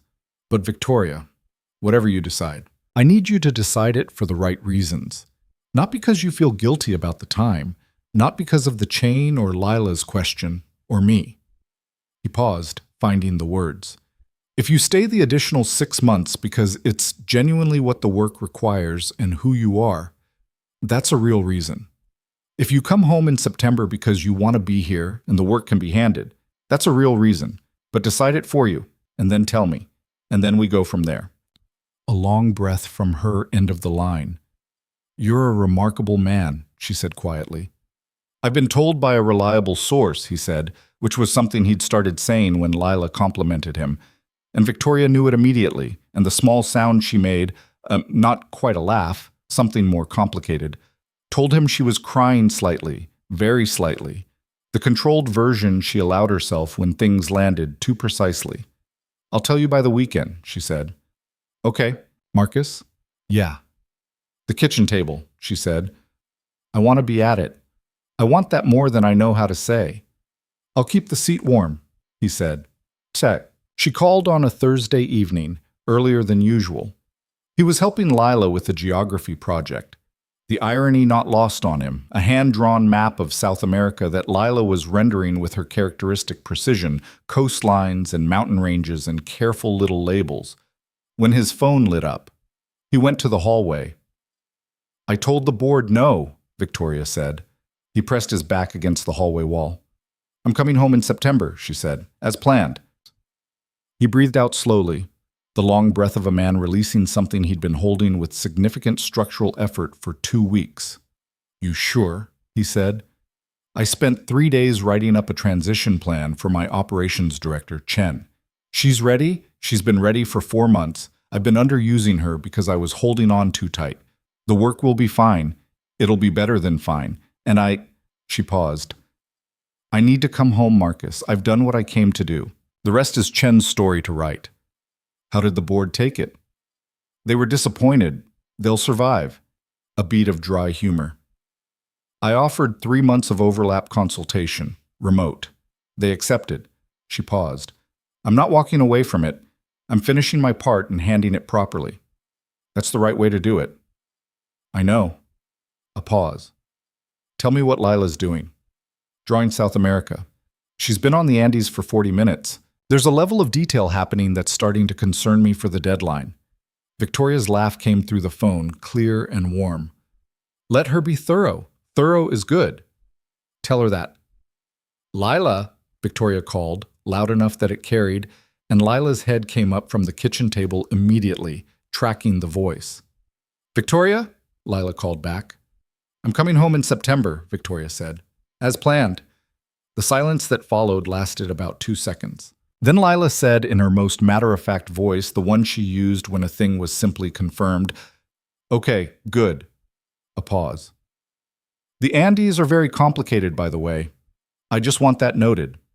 Noted, Victoria said. They are the longest continental mountain range in the world. You're right to take them seriously. That's what I told Daddy. Lila's head went back down to the map. He kept saying I was being too detailed. He was wrong. I know, Lila said.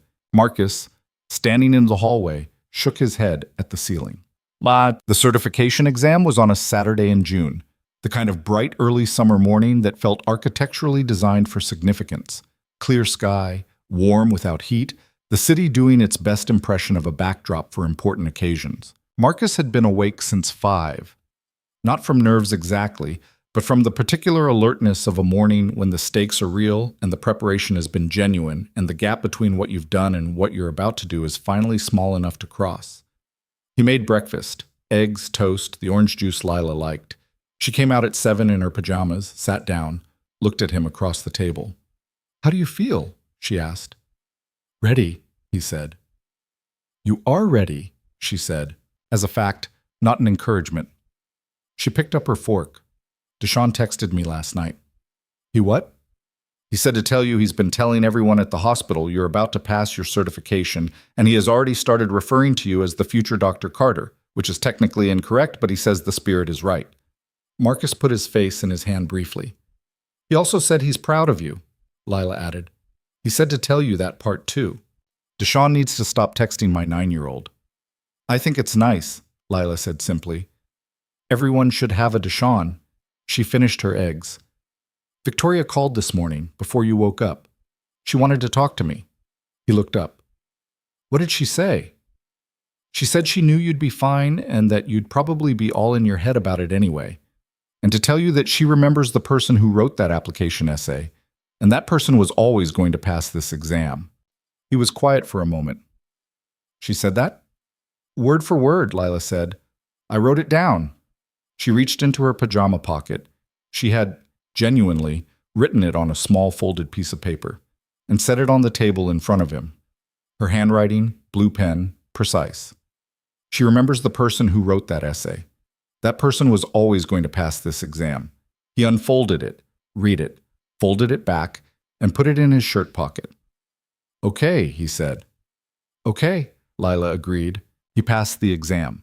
He found out at 4:30 that afternoon, sitting in his car in the northeastern parking lot because he'd needed to be alone when the results came through, and when the email arrived with the word "passed" in the subject line, he sat completely still for approximately 30 seconds. And then he put both hands on the steering wheel and pressed his forehead to the back of his hands, and he stayed like that for a long time. He thought about Renee, who would have made this into an event, balloons probably, or at minimum a cake, and would have told everyone she knew with the enormous, unself-conscious pride she brought to all things related to him. He thought about the 24-year-old version of himself who'd started those classes before the world changed, who'd had to put the books down and close the door on that particular future. He thought about the kitchen table at night and doctor. Ewan saying the decision is already the hardest part, and a piece of paper in his shirt pocket in Victoria's words. He called Lila first. She answered before the second ring. "Did you pass?" "Yeah," he said. His voice was not entirely steady. "Yeah, I passed." The sound Lila made was not one she often made. It was the full, unguarded version of her feelings, the 9-year-old under the composed exterior, a sound of pure, uncomplicated joy. "I knew it," she said. "I knew it, Daddy. I knew it." Okay, I'm calling Victoria right now.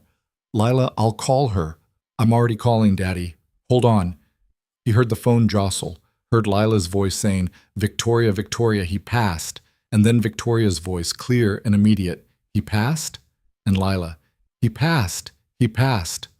And then Victoria laughing, that sudden genuine laugh surprised out of her, the one that had landed in November air on the Esplanade what felt like a long time ago. He sat in the parking lot of Northeastern University and listened to his daughter tell the woman he loved that he'd done it, and let himself feel all of it. The completion and the gratitude and the grief for the version of himself who hadn't gotten to do this a decade earlier. And the understanding that the decade mattered, that who he was now and what this meant now was shaped by everything that had come between the first attempt and this one. "Marcus." Victoria's voice came through the phone. Lila had apparently handed off. "Hey," he said. "I'm so proud of you," she said. "I need you to know that, not just for passing, for starting, for the essay, for every Tuesday and Thursday night, for all of it." "I had good notes," he said. "You had good instincts." Same as the professor, her voice carrying the same certainty. "Now come home and take your daughter for dinner, somewhere she actually wants to go." "She wants waffles." "Then waffles," Victoria said. "Syrup quantity at her discretion." "Always," he said. July brought 3 things: Lila's 9th birthday, a job offer, and a phone call from Victoria that changed everything that had been tentatively arranged into something certain. The birthday was a Saturday, and they celebrated the way Lila specified.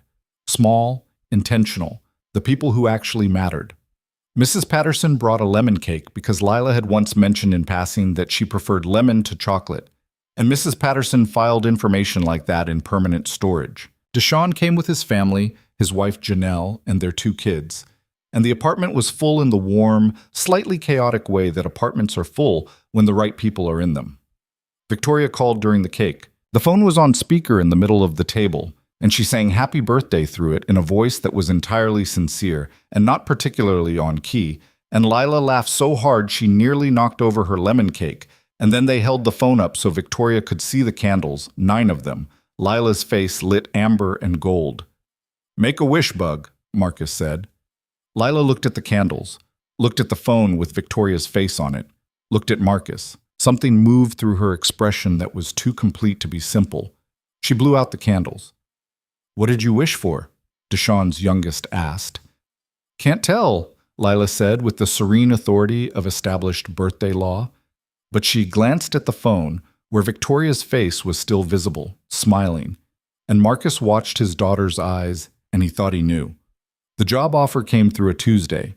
Marcus was at Street, Augustine's end of a shift when his email loaded a message from a company called Meridian Health Technologies, a small, mission-driven medical device firm that provided diagnostic equipment to resource-limited hospitals and clinics across the Northeast. He'd applied in May, using the posting Victoria had sent him in that folder labeled After, and had gone through 2 phone interviews and 1 in-person that he'd driven to on a Wednesday in a button-down and the specific kind of focused calm he'd developed over 18 months of balancing more than most people he knew.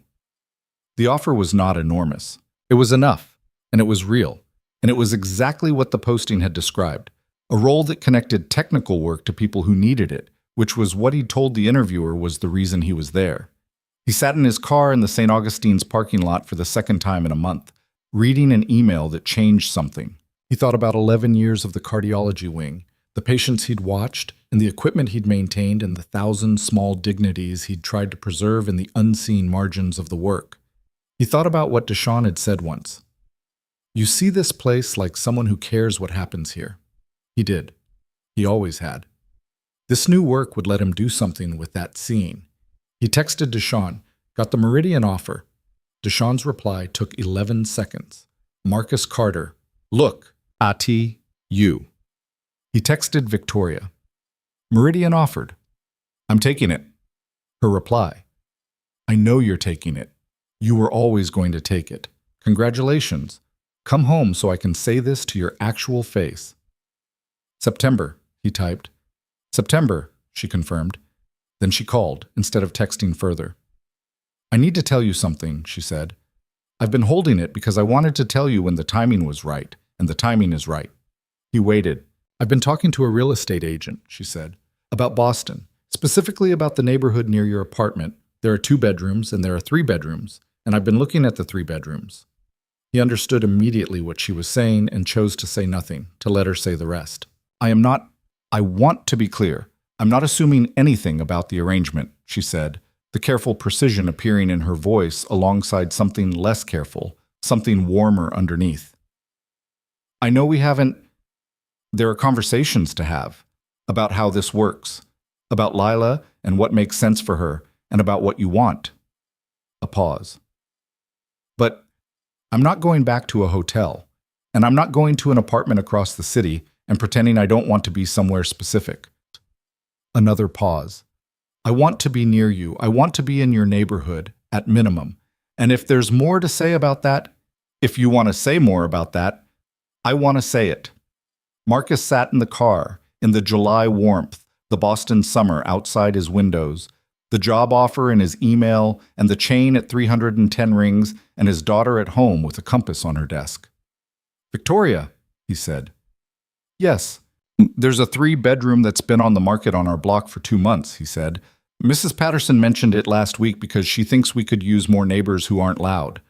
I looked it up. He paused. It has a kitchen. Silence. Good kitchens are important, Victoria said. Her voice was doing something.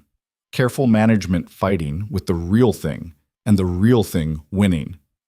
They are, he agreed. You can smell what's cooking. Someone once told me that's the most important thing.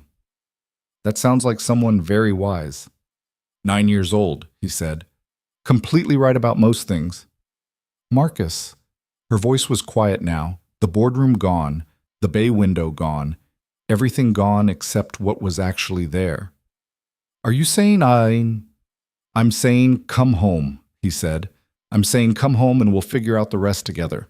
All of it. You, me, Lila, the 3-bedroom on the block. He paused. We've been figuring things out together for a year. We're good at it.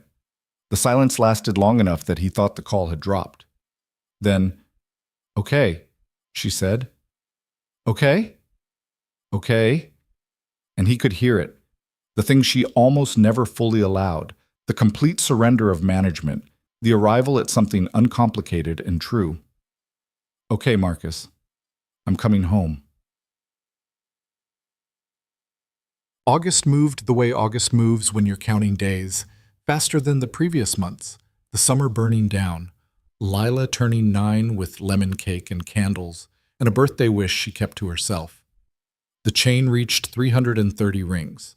Marcus started his Meridian Health Technologies position on the 15th, 2 weeks before his final shift at St. Augustine's Home. They'd worked out an overlap, because transitions done properly required it, and Marcus had learned in the particular classroom of the last 2 years that things done properly took the time they needed, and the extra time was worth the cost. His last day at St. Augustine's was a Friday. Deshawn organized something. Of course he did. Deshawn organized everything, which meant there was a small gathering in the break room at end of shift. People Marcus had worked beside for 11 years. The quiet engineers and the custodial crew and 3 of the nurses from the 4th floor cardiology wing who had, over the years, developed the habit of flagging him specifically when equipment needed attention because he was the one who fixed it right the first time. He stood in the break room surrounded by people who knew him in the specific way that coworkers know each other. Not the whole picture, but a real piece of it, the version of himself that showed up every day and did the work and cared about the patients in the ceiling view way, the way you care about people you're not supposed to know but can't entirely help knowing anyway. Deshawn gave a speech. It was too long and completely sincere and made Marcus stare at the ceiling twice. 11 years, Deshawn said near the end. 11 years this man shows up. Every shift. Cardiology wing runs because of people like him. Not because anyone says so, but because of what happens when he's not there and things break. You notice the absence. He looked at Marcus. You're going to do remarkable work, man. You already have. You just get to do it somewhere they can put your name on it properly. Marcus shook his hand and they did the handshake that meant what it had always meant. He drove home. He stood in the kitchen doorway and looked at the chain. 340 rings now, curving along the wall, a year of mornings, a year of Lila's careful fingers adding one loop at a time. He thought about the man who'd sat at a table at Bellamy's with $50 and a pressed shirt and hope he hadn't known what to do with. He thought about what had been built since then, ring by ring, class by class, call by call. The certification on his desk. The Meridian offer letter in the folder on his laptop. The photo saved from a San Francisco Bay window. Lila's compass on her desk, pointing north. He was not the same man who had waited alone. He was not a different man, either. The core of him was the same, the quietness, the stubbornness, the way he fixed things, the way he loved his daughter, the way he showed up. But all of it had been given somewhere to go. All of it had been seen and named and put to use. He turned off the kitchen light. He went to check on Lila. She was at her desk, not asleep yet. The compass in her hand, turning it slowly. The needle found north every time. 17 more days, she said without looking up. 17 more days, he confirmed. She set the compass down, looked at him. Daddy? Yeah, Bug. I'm glad you went to that dinner, she said. Even though it was bad, I'm glad you went. He stood in the doorway of his daughter's room, the nightlight casting everything amber, Gerald the elephant at the foot of the bed. Maps of invented places covering half the wall. Me too, he said. The brave thing, she said, and he recognized it. The thing he'd said to her once, months ago, in one of the late-night conversations they had when she couldn't sleep, and she'd come to find him in the kitchen. Sometimes the bravest thing is just showing up. He'd said it about something else, something smaller, but she'd filed it the way she filed everything she decided was important. The brave thing, he agreed. She picked up Gerald, lay back. 17 days, she said once more, quietly, eyes closing. He watched her settle into sleep. His daughter, 9 years old, who tracked NBA statistics and built fictional archipelagos and added paper rings to a chain every morning with the faithfulness of someone who understood instinctively that love is not a feeling you wait for, but a practice you maintain. He pulled her door mostly closed. He went to the kitchen. He made tea and sat at the table in the light, and thought about September, which was 17 days away and getting closer with each one, and thought about an airport and a return that would undo the departure, and thought about a 3-bedroom apartment on the block where Mrs. Patterson would undoubtedly have opinions about the moving process, and Deshawn would undoubtedly volunteer to help and be more hindrance than help, and nobody would mind. He thought about a kitchen table with room enough for 3. He thought about ring 341, which Lila would add tomorrow morning in her socks and pajamas before school, touching each previous ring and counting under her breath, her small, precise face utterly serious. He thought about how close 365 was now, from the other side. He sat in his kitchen in the light and let himself feel the specific warmth of a life that was not finished being built. A life that was, in fact, just arriving at the part where the foundation was finally solid enough to build something lasting on. Outside, Boston was doing its late August thing, the last warmth before the turn, the city holding on to summer with both hands. 17 days. He could feel them already. The morning of September 3rd began the way the best mornings do. Without announcement, without fanfare, the world simply continuing its ordinary business, while the people inside it understood that something was different today. Lila was up before her alarm.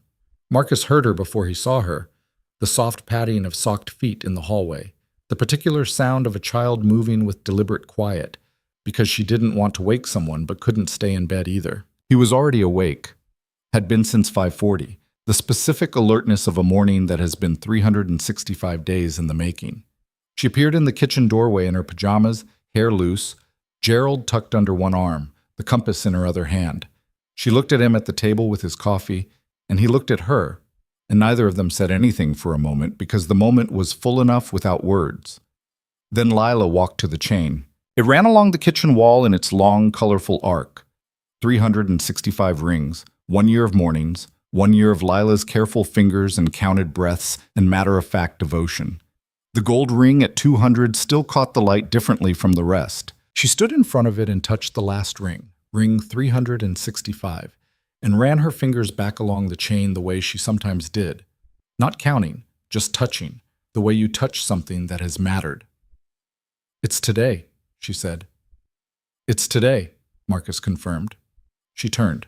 Her expression was the composed one, the Renee quiet, but underneath it he could see the thing she was managing. The 9-year-old who had added a ring every morning for a year and was now standing at the end of the count with her whole body vibrating at a frequency just below visible. "What time?" she asked. "Flight lands at 2:18. We leave here at 1.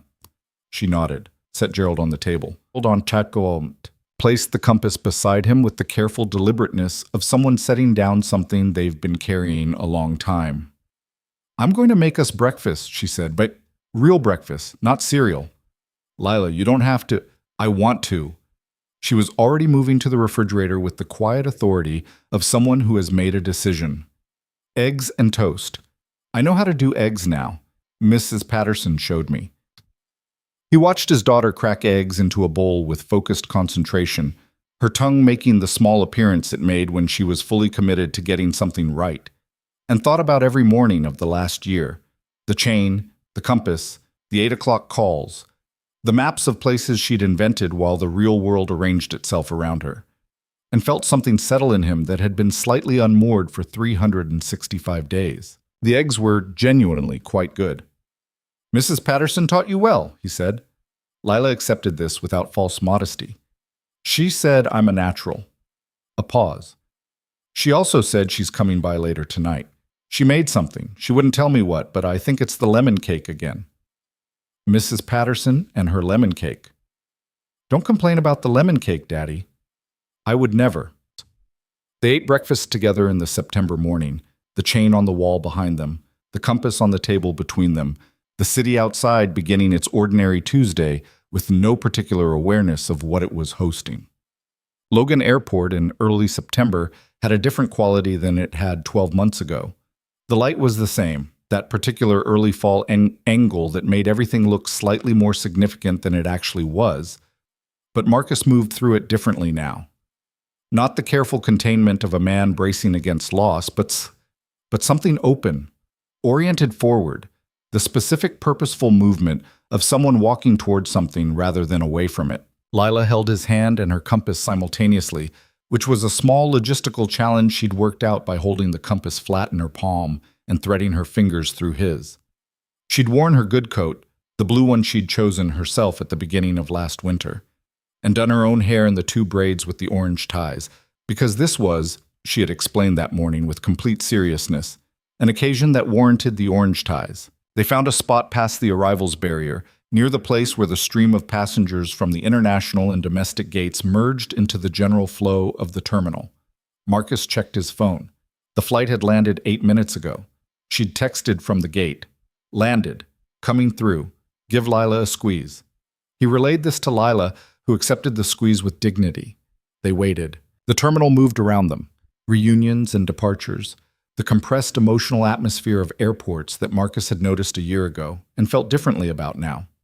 A family nearby gathered around a grandmother emerging with a rolling suitcase. A couple reunited with the particular intensity of people who have been apart longer than they were ready for. An elderly man stood alone with a handwritten sign, and whatever was written on it made the woman who spotted it put her hand over her mouth. All these arrivals, Marcus thought, all these moments of return. Then he saw her. Victoria came through the flow of passengers with the characteristic directness of someone who always knew where she was going, rolling carry-on behind her, blazer slightly rumpled from the flight, hair less composed than she usually kept it, and completely, entirely herself. She was scanning the crowd, and then she found them, and her face did the thing, the complicated, real, fully arrived thing that it did when management was unnecessary, and she had simply stopped. Lila didn't wait. She moved before Marcus could say anything, not running, but walking with the rapid, non-running pace of a 9-year-old who has made a decision, straight through the arriving passengers and straight to Victoria, who crouched down with the immediate instinct of someone who knows when to get to eye level, and Lila went into her arms and held on. Victoria closed her eyes. She held Lila the way you hold something that has been 3,000 miles away for a year, and Marcus stood where he was and let them have it, the full, uninterrupted weight of it. After a moment, Lila pulled back. She was not crying. This was Lila, the composed one, the Renee quiet, but her eyes were bright with something that she was exercising characteristic discipline over. She held up the compass, flat in her palm. "It still points north," she said. "It always will," Victoria said, her voice steady except where it wasn't. Lila nodded, satisfied. The report given, the important thing confirmed. She stepped back to make room. Marcus came forward. They stood facing each other in the Logan Airport Arrivals Hall, the city of Boston reassembling itself around them, and he thought about an October Thursday 2 years ago when he hadn't known her name yet, when she'd crossed a restaurant and sat down across from him and changed the direction of everything with the simple, radical act of paying attention. He put his hands on either side of her face, same as the September before.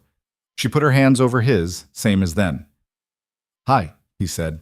"Hi," she said. "Welcome home." Something moved through her expression, the full arrival of it, the word home landing exactly where he'd meant it to land. Her hands tightened over his. "Thank you for waiting," she said. "Thank you for coming back," he said. He kissed her there in the airport, and Lila stood beside them and looked at the ceiling in the manner of a person with great patience for the necessary emotional proceedings of adults, and then said, "Can we go now? I'm hungry, and Mrs. Patterson is doing the cake."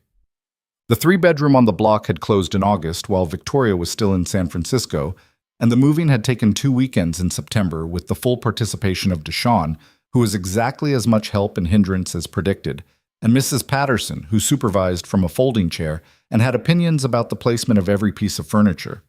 The kitchen was good. It had a window that caught the morning light and a table large enough for 3 people to sit at without anyone feeling crowded. Lila had approved it on the walkthrough in August, conducting her assessment with the compass in hand and her notebook under her arm. She'd stood in the kitchen and turned the compass and watched the needle find north and said, "Okay," in the tone that meant the important criteria had been met. The chain came down from the old apartment wall in one piece, carefully, Lila overseeing the process with the authority of someone responsible for an archival artifact. They hung it in the new kitchen, same position relative to the doorway, and Lila stood back and looked at it for a long time. "We're not going to add to it anymore, are we?" she said. It was not a question. "No," Marcus said. "Good." She tilted her head. "It should stay at 365. That's the right number." "I think so too." She went to unpack her maps. What they built in the months that followed was not the effortless thing that stories sometimes make of it, because the truth was that 3 people building a shared life from separate lives already in motion required constant, willing work. The negotiation of routines and space, and the 1,000 small decisions that accumulate into the texture of a household. Victoria worked differently from Marcus. She thought aloud in ways that occasionally required him to learn a new kind of listening. He had silences that occasionally required her to learn not to interpret as withdrawal. Lila, who had learned to manage a 2-person household with the adaptability of a child who'd had no other option, was discovering what it meant to have more than one adult consistently present, which was mostly wonderful and occasionally an adjustment, the way all genuinely good things involve an adjustment. They talked about it directly, which was the only way either of them knew how. They had the kitchen table conversations that Victoria had said she wanted from a bay window in San Francisco, and they were real conversations. Not all of them easy, not all of them comfortable, but honest, which they had both independently decided was the non-negotiable foundation of anything worth building. One evening in November, after Lila was in bed, they sat at the kitchen table with the remains of dinner between them, and Marcus said, "This is working." And Victoria looked up from her wine glass and said, "Yes," with a certainty that wasn't performance or management, but genuine assessment, the kind she trusted because she'd been getting it right in her professional life long enough to know what right felt like. "It's working," she said again quietly, as if saying it twice made it more fully real. "You sound surprised," he said. "Not surprised," she said. "Grateful. There's a difference." Deshaun visited on a Saturday in December and spent 4 hours in the apartment and left saying to his wife Janelle in the parking lot, with great feeling, "That's what it's supposed to look like." And Janelle, who had met Marcus twice and Victoria once, said, "Yeah, it is." The lemon cake appeared at Christmas because Mrs. Patterson considered it non-optional and nobody argued, especially not Marcus. Lila got a dog in February. This happened because Victoria came home from a meeting on a Thursday with the contained expression that Marcus had learned meant she was managing something she was about to stop managing. And she said, "There's a 3-year-old golden retriever at the shelter on Commonwealth that needs a home, and I may have already been to see her twice." And Marcus had stood in the kitchen with the dish towel in his hands and said, "What's her name?" And Victoria said, "Wren." And he said, "Did Lila know you were going?" And Victoria said, "Lila told me about the shelter." And he thought about his daughter and the puppies through the pet store glass and the patient restraint of her not asking. And he said, "Go get Lila from school." Wren came home on a Friday and established herself immediately as a presence of considerable authority, and Lila spent the first evening lying on the floor of the new apartment talking to her at length, while Wren listened with the attentive sincerity of a dog who understood the assignment.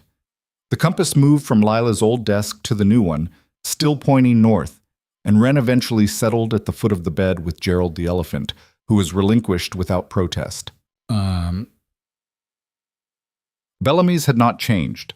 Marcus noticed this on a Friday evening in October, 2 years after the first Friday evening, standing on the sidewalk outside the restaurant with Victoria beside him and the autumn air doing its October thing. The particular Boston smell of leaves and cold pavement and the ghost of summer that he associated now with the beginning of everything. Victoria looked at the door.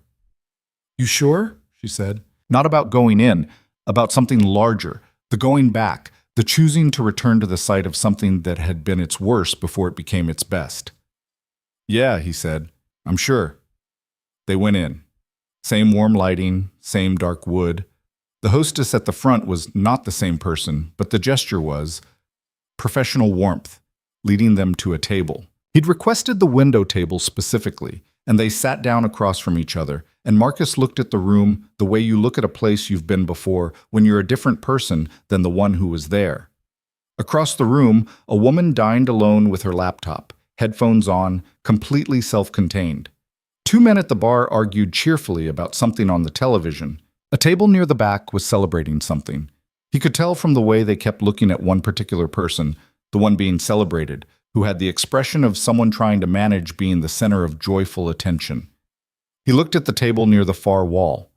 He remembered the half-eaten pasta, the glass of red wine, a woman putting down her fork and making a decision. "You were sitting over there," he said. Victoria looked. "I was. What were you thinking when you first saw me?" She considered this, genuinely, the way she considered things that mattered. "I thought you looked like someone who deserved better than what was happening." She paused. "And then I thought about all the times I'd been in a room where no one came over. And then I stopped thinking and picked up my wine glass and walked across. Just like that. Just like that." She held his gaze. "Some decisions don't require 14 versions." The waiter arrived. Marcus ordered without looking at the price, because that particular math had stopped being necessary some time ago. Not because he was wealthy, but because he was stable, The specific and underrated luxury of not counting every dollar, of building something sufficient and real. He ordered the chicken marsala again, which felt right, an echo and not an ending. The food came and they ate and talked the way they talked everywhere, moving between easy and important without announcing the transitions. The conversation, a house they both knew how well to move through. He told her about a case he'd been working on at Meridian, a rural clinic in western Massachusetts that needed upgraded cardiac monitoring equipment and didn't have the budget, and he was trying to find a path through the procurement system to get it to them. She listened the way she always listened, fully, building something with what he was telling her rather than just receiving it, and then offered 2 specific suggestions that came from 12 years of navigating exactly these systems, and he wrote one of them on a napkin because it was that useful. "You should come talk to the clinic director," he said. "She'd learn more from an hour with you than from most consultants she could hire." "Set it up," Victoria said simply. This was something she'd been doing for 8 months now, finding places where his work and her expertise intersected, not forcing it, not performing it, just noticing the overlap and stepping into it when it was useful. It had become one of his favorite things about building a life alongside someone who was genuinely good at things that mattered. Dinner moved into the unhurried ease of an evening with no particular place to be after. Mrs. Patterson was with Lila. Wren was home, almost certainly occupying the entire couch with the effortless entitlement of a dog who knows she's wanted. He was thinking about something during the main course, had been thinking about it for 2 months, had turned it over the way he turned over important things, checking for the place where the idea was solid, checking for the place where he was certain and not just hoping. He'd found the solidity in August. He'd been waiting for the right moment, which he recognized now as a thing he'd been doing for reasons that were not really about timing. He stopped waiting. He reached into the inside pocket of his jacket. Victoria was saying something about Chen's latest operational report from the San Francisco office, how the West Coast division had exceeded second-year projections, and she stopped mid-sentence because she saw his face. "Marcus," she said. He set the ring on the table between them. He'd found it 3 months ago at an estate jeweler in Cambridge. Not a large stone, not a performance of spending, but a ring that was genuine and precise and slightly unconventional. A deep blue sapphire set in a simple band that had made him think, when he saw it, of autumn river walks and the color of the coat Lila wore on important occasions, and the particular quality of Victoria Hale's attention when she was fully paying it. He did not get down on one knee, because that wasn't who either of them was. The gesture was real enough without the staging. He just looked at her across the table where, 2 years ago, she had poured him wine he hadn't asked for and called him on his own fear, with a directness that respected him too much to be gentle about it. "I know what I want," he said. "I've known for a while, and I know you know that I know because you're you and you pay attention, but I wanted to say it properly." He paused. "You walked across a restaurant when you didn't have to. You sat down and you saw me. Not a project, not someone to fix, just me. And every day since then you've kept doing that. You've shown up for me and for Lila with everything you have, every time." He held her gaze. "I want to keep building this. I want to build it all the way. I want Lila to have what she asked about when she was 9, at a kitchen table with waffles and exactly the right amount of syrup." He looked at the ring and then at her. "Victoria Hale, will you marry me?" The restaurant moved around them, unaware. She looked at the ring for a moment, at the sapphire, the simple band. And he watched her face do the full sequence, the management giving way completely, layer by layer, until what was underneath was simply her, entirely, the woman who had sat alone at a restaurant table with red wine and a half-eaten pasta and made a decision that changed both their lives. "Yes," she said, clear, immediate, no management left in it. "Yes, Marcus." He put the ring on her finger. She looked at it for a moment, then looked up at him, and he saw in her face what he'd seen that first night from across a restaurant. Someone deciding to stop staying on their side of the room, someone making the brave choice, someone showing up. 2 years ago tonight," she said, recognizing it. 2 years ago tonight," he confirmed. "We were strangers." "We were strangers," he agreed. "And now we're this," she said. She pressed her fingers flat against the table, the ring catching the restaurant light. "We're this." He reached across and covered her hand with his. Same table, different night, everything changed. The wedding was in May. Small, as agreed. 23 people in the garden behind Mrs. Patterson's building, which she'd offered and then completely taken over the planning of, in the way of a woman who has been waiting for an appropriate occasion and will not be denied. The garden had string lights and folding chairs and a table of food that Mrs. Patterson had organized with the operational intensity of a general, and the lemon cake appeared at the end, which everyone who knew them considered appropriate and inevitable. Lila stood beside them. She'd asked to be in that position, not flower girl, not ring bearer, just beside them, present for the whole thing. And she wore a blue dress and the orange hair ties and held the compass open in her hand for the ceremony the way another child might hold a bouquet. Nobody explained this. Nobody needed to. Deshaun cried. He denied this afterward and continued to deny it indefinitely, but Janelle confirmed it to Marcus in a whispered aside during the reception, and Marcus filed it in the permanent record. The officiant was a judge, a friend of Victoria's from her early business days, who kept the words brief and real and ended with, "Love is not a thing that arrives and stays of its own accord. It is built, daily, by people who decide to keep showing up for each other. You are, by all evidence, very good at showing up. The rest follows from that." They exchanged rings under the string lights with the garden smelling of May, and the city moving beyond the walls, and 23 people who knew what this had cost and what it had built, watching with the specific warmth of people who have been inside a story and understand its weight. Marcus said his vows plainly, the way he said all important things, directly, without circling, in the voice he used for true things. Victoria said hers with the precision of a woman who knows exactly what she means and has chosen every word for being exactly right. When it was done and they were kissing and the garden was applauding and Mrs. Patterson was pressing a handkerchief to her eyes, Lila stood beside them and raised the compass and checked that the needle was still pointing north. It was. She snapped it shut with the satisfying click of something properly calibrated and put it in the pocket of her blue dress and reached up and took both their hands at once, her left in Marcus's right, her right in Victoria's left. "Okay," she said, with the finality of a verdict. "Okay," Marcus agreed. "Okay," Victoria said. "What?" They went back to Bellamy's sometimes. Not often, maybe twice a year, fall and spring, when the season seemed to call for it. They would get the window table and order the chicken marsala and the pasta, and Lila would get the Caesar salad that she had decided was worth the price since she was old enough to have opinions about lettuce, and Wren would wait in the car with the serene patience of a golden retriever who understood she was loved and could afford to wait. They didn't go back to remember the bad part. They went back because the bad part was where the story started. And you don't abandon the place where the story started just because it was hard. You go back and you sit at the window table and you look at the far wall where a woman once put down her fork and made a decision, and you look at the table by the door where a man once sat with $50 and a pressed shirt and hope he didn't know what to do with, and you feel the full distance between then and now. Not as triumph exactly, but as something more honest than that. As evidence. Evidence that the worst night can be the doorway. That shame doesn't have to be the end of a story. That being seen, really seen by someone who looks without flinching, is one of the rarest and most transforming things that can happen to a person. And that sometimes, against probability, it happens at the exact moment when you have given up expecting it. Lila was 11 the last time they went back together as a family, and she sat across from them at the window table with her Caesar salad and looked around the restaurant with the measuring, attentive gaze of someone who had learned, from two very specific adults, that a room is worth really looking at. "This is where it started," she said. Not as discovery.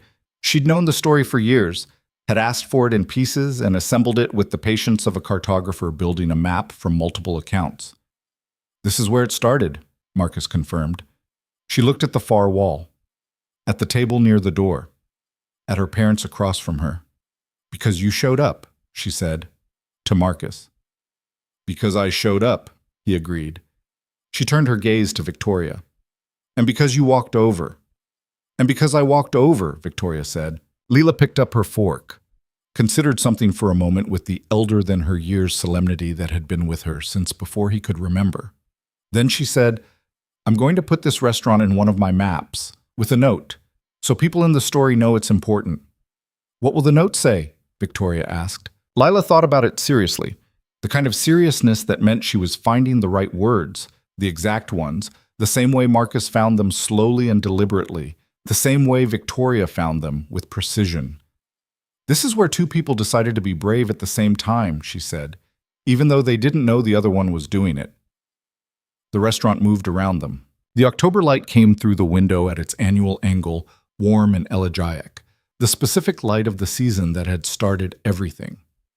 Marcus looked at his daughter and the woman who was his wife, and the table they were sitting at, and the long, unlikely, entirely ordinary miracle of the life that had been built from one terrible evening and one brave decision and one person who crossed a room when she didn't have to. He thought about what he'd learned, not in a tidy way. Real learning never arrives tidy, but in the accumulated bodily way that experience teaches, the understanding that lives in the chest rather than the head. He'd learned that showing up was not a small thing, that it was, in fact, the whole thing, the foundation beneath everything else, the daily decision that looked like nothing from the outside and meant everything from the inside. He'd learned that being seen and seeing someone else were not passive events, but active ones, requiring courage on both sides, requiring the willingness to cross the room even when the outcome was uncertain. He'd learned that love, the real kind, the lasting kind, was not the feeling. It was the practice. The ring added every morning, the call made every night, the essay rewritten until the ending was honest, the decision made for the right reasons even when the wrong reasons were available and tempting. He'd learned that the things you'd given up on could be returned to, and that returning to them as the person you'd become rather than the person you were was not settling. It was arriving. He'd learned from his daughter that it was better to count what you'd done than what remained. That progress was measured in rings, in days, in the small faithful accumulations of someone who decided to keep going. He reached across the table and took Victoria's hand. She turned her palm up and held his properly, the way she had since March in Boston, since the kitchen table, since the moment they'd stopped managing the distance between them and just let themselves be close. Lila watched them with the patience of someone who has always understood more than she was given credit for. Outside, the city kept moving. October kept being October. The restaurant kept being the restaurant. The dark wood and warm light and the smell of garlic bread and the steady, unhurried rhythm of an ordinary place where, on an evening 2 years ago, an extraordinary thing had quietly happened. Marcus Carter had shown up. Someone had finally seen him. And from that single, simple, radical act of mutual recognition, one man with $50 and hope he didn't know what to do with, one woman who put down her fork and crossed the room. An entire life had been built. Messy, imperfect, real, and strong. Strong enough to last.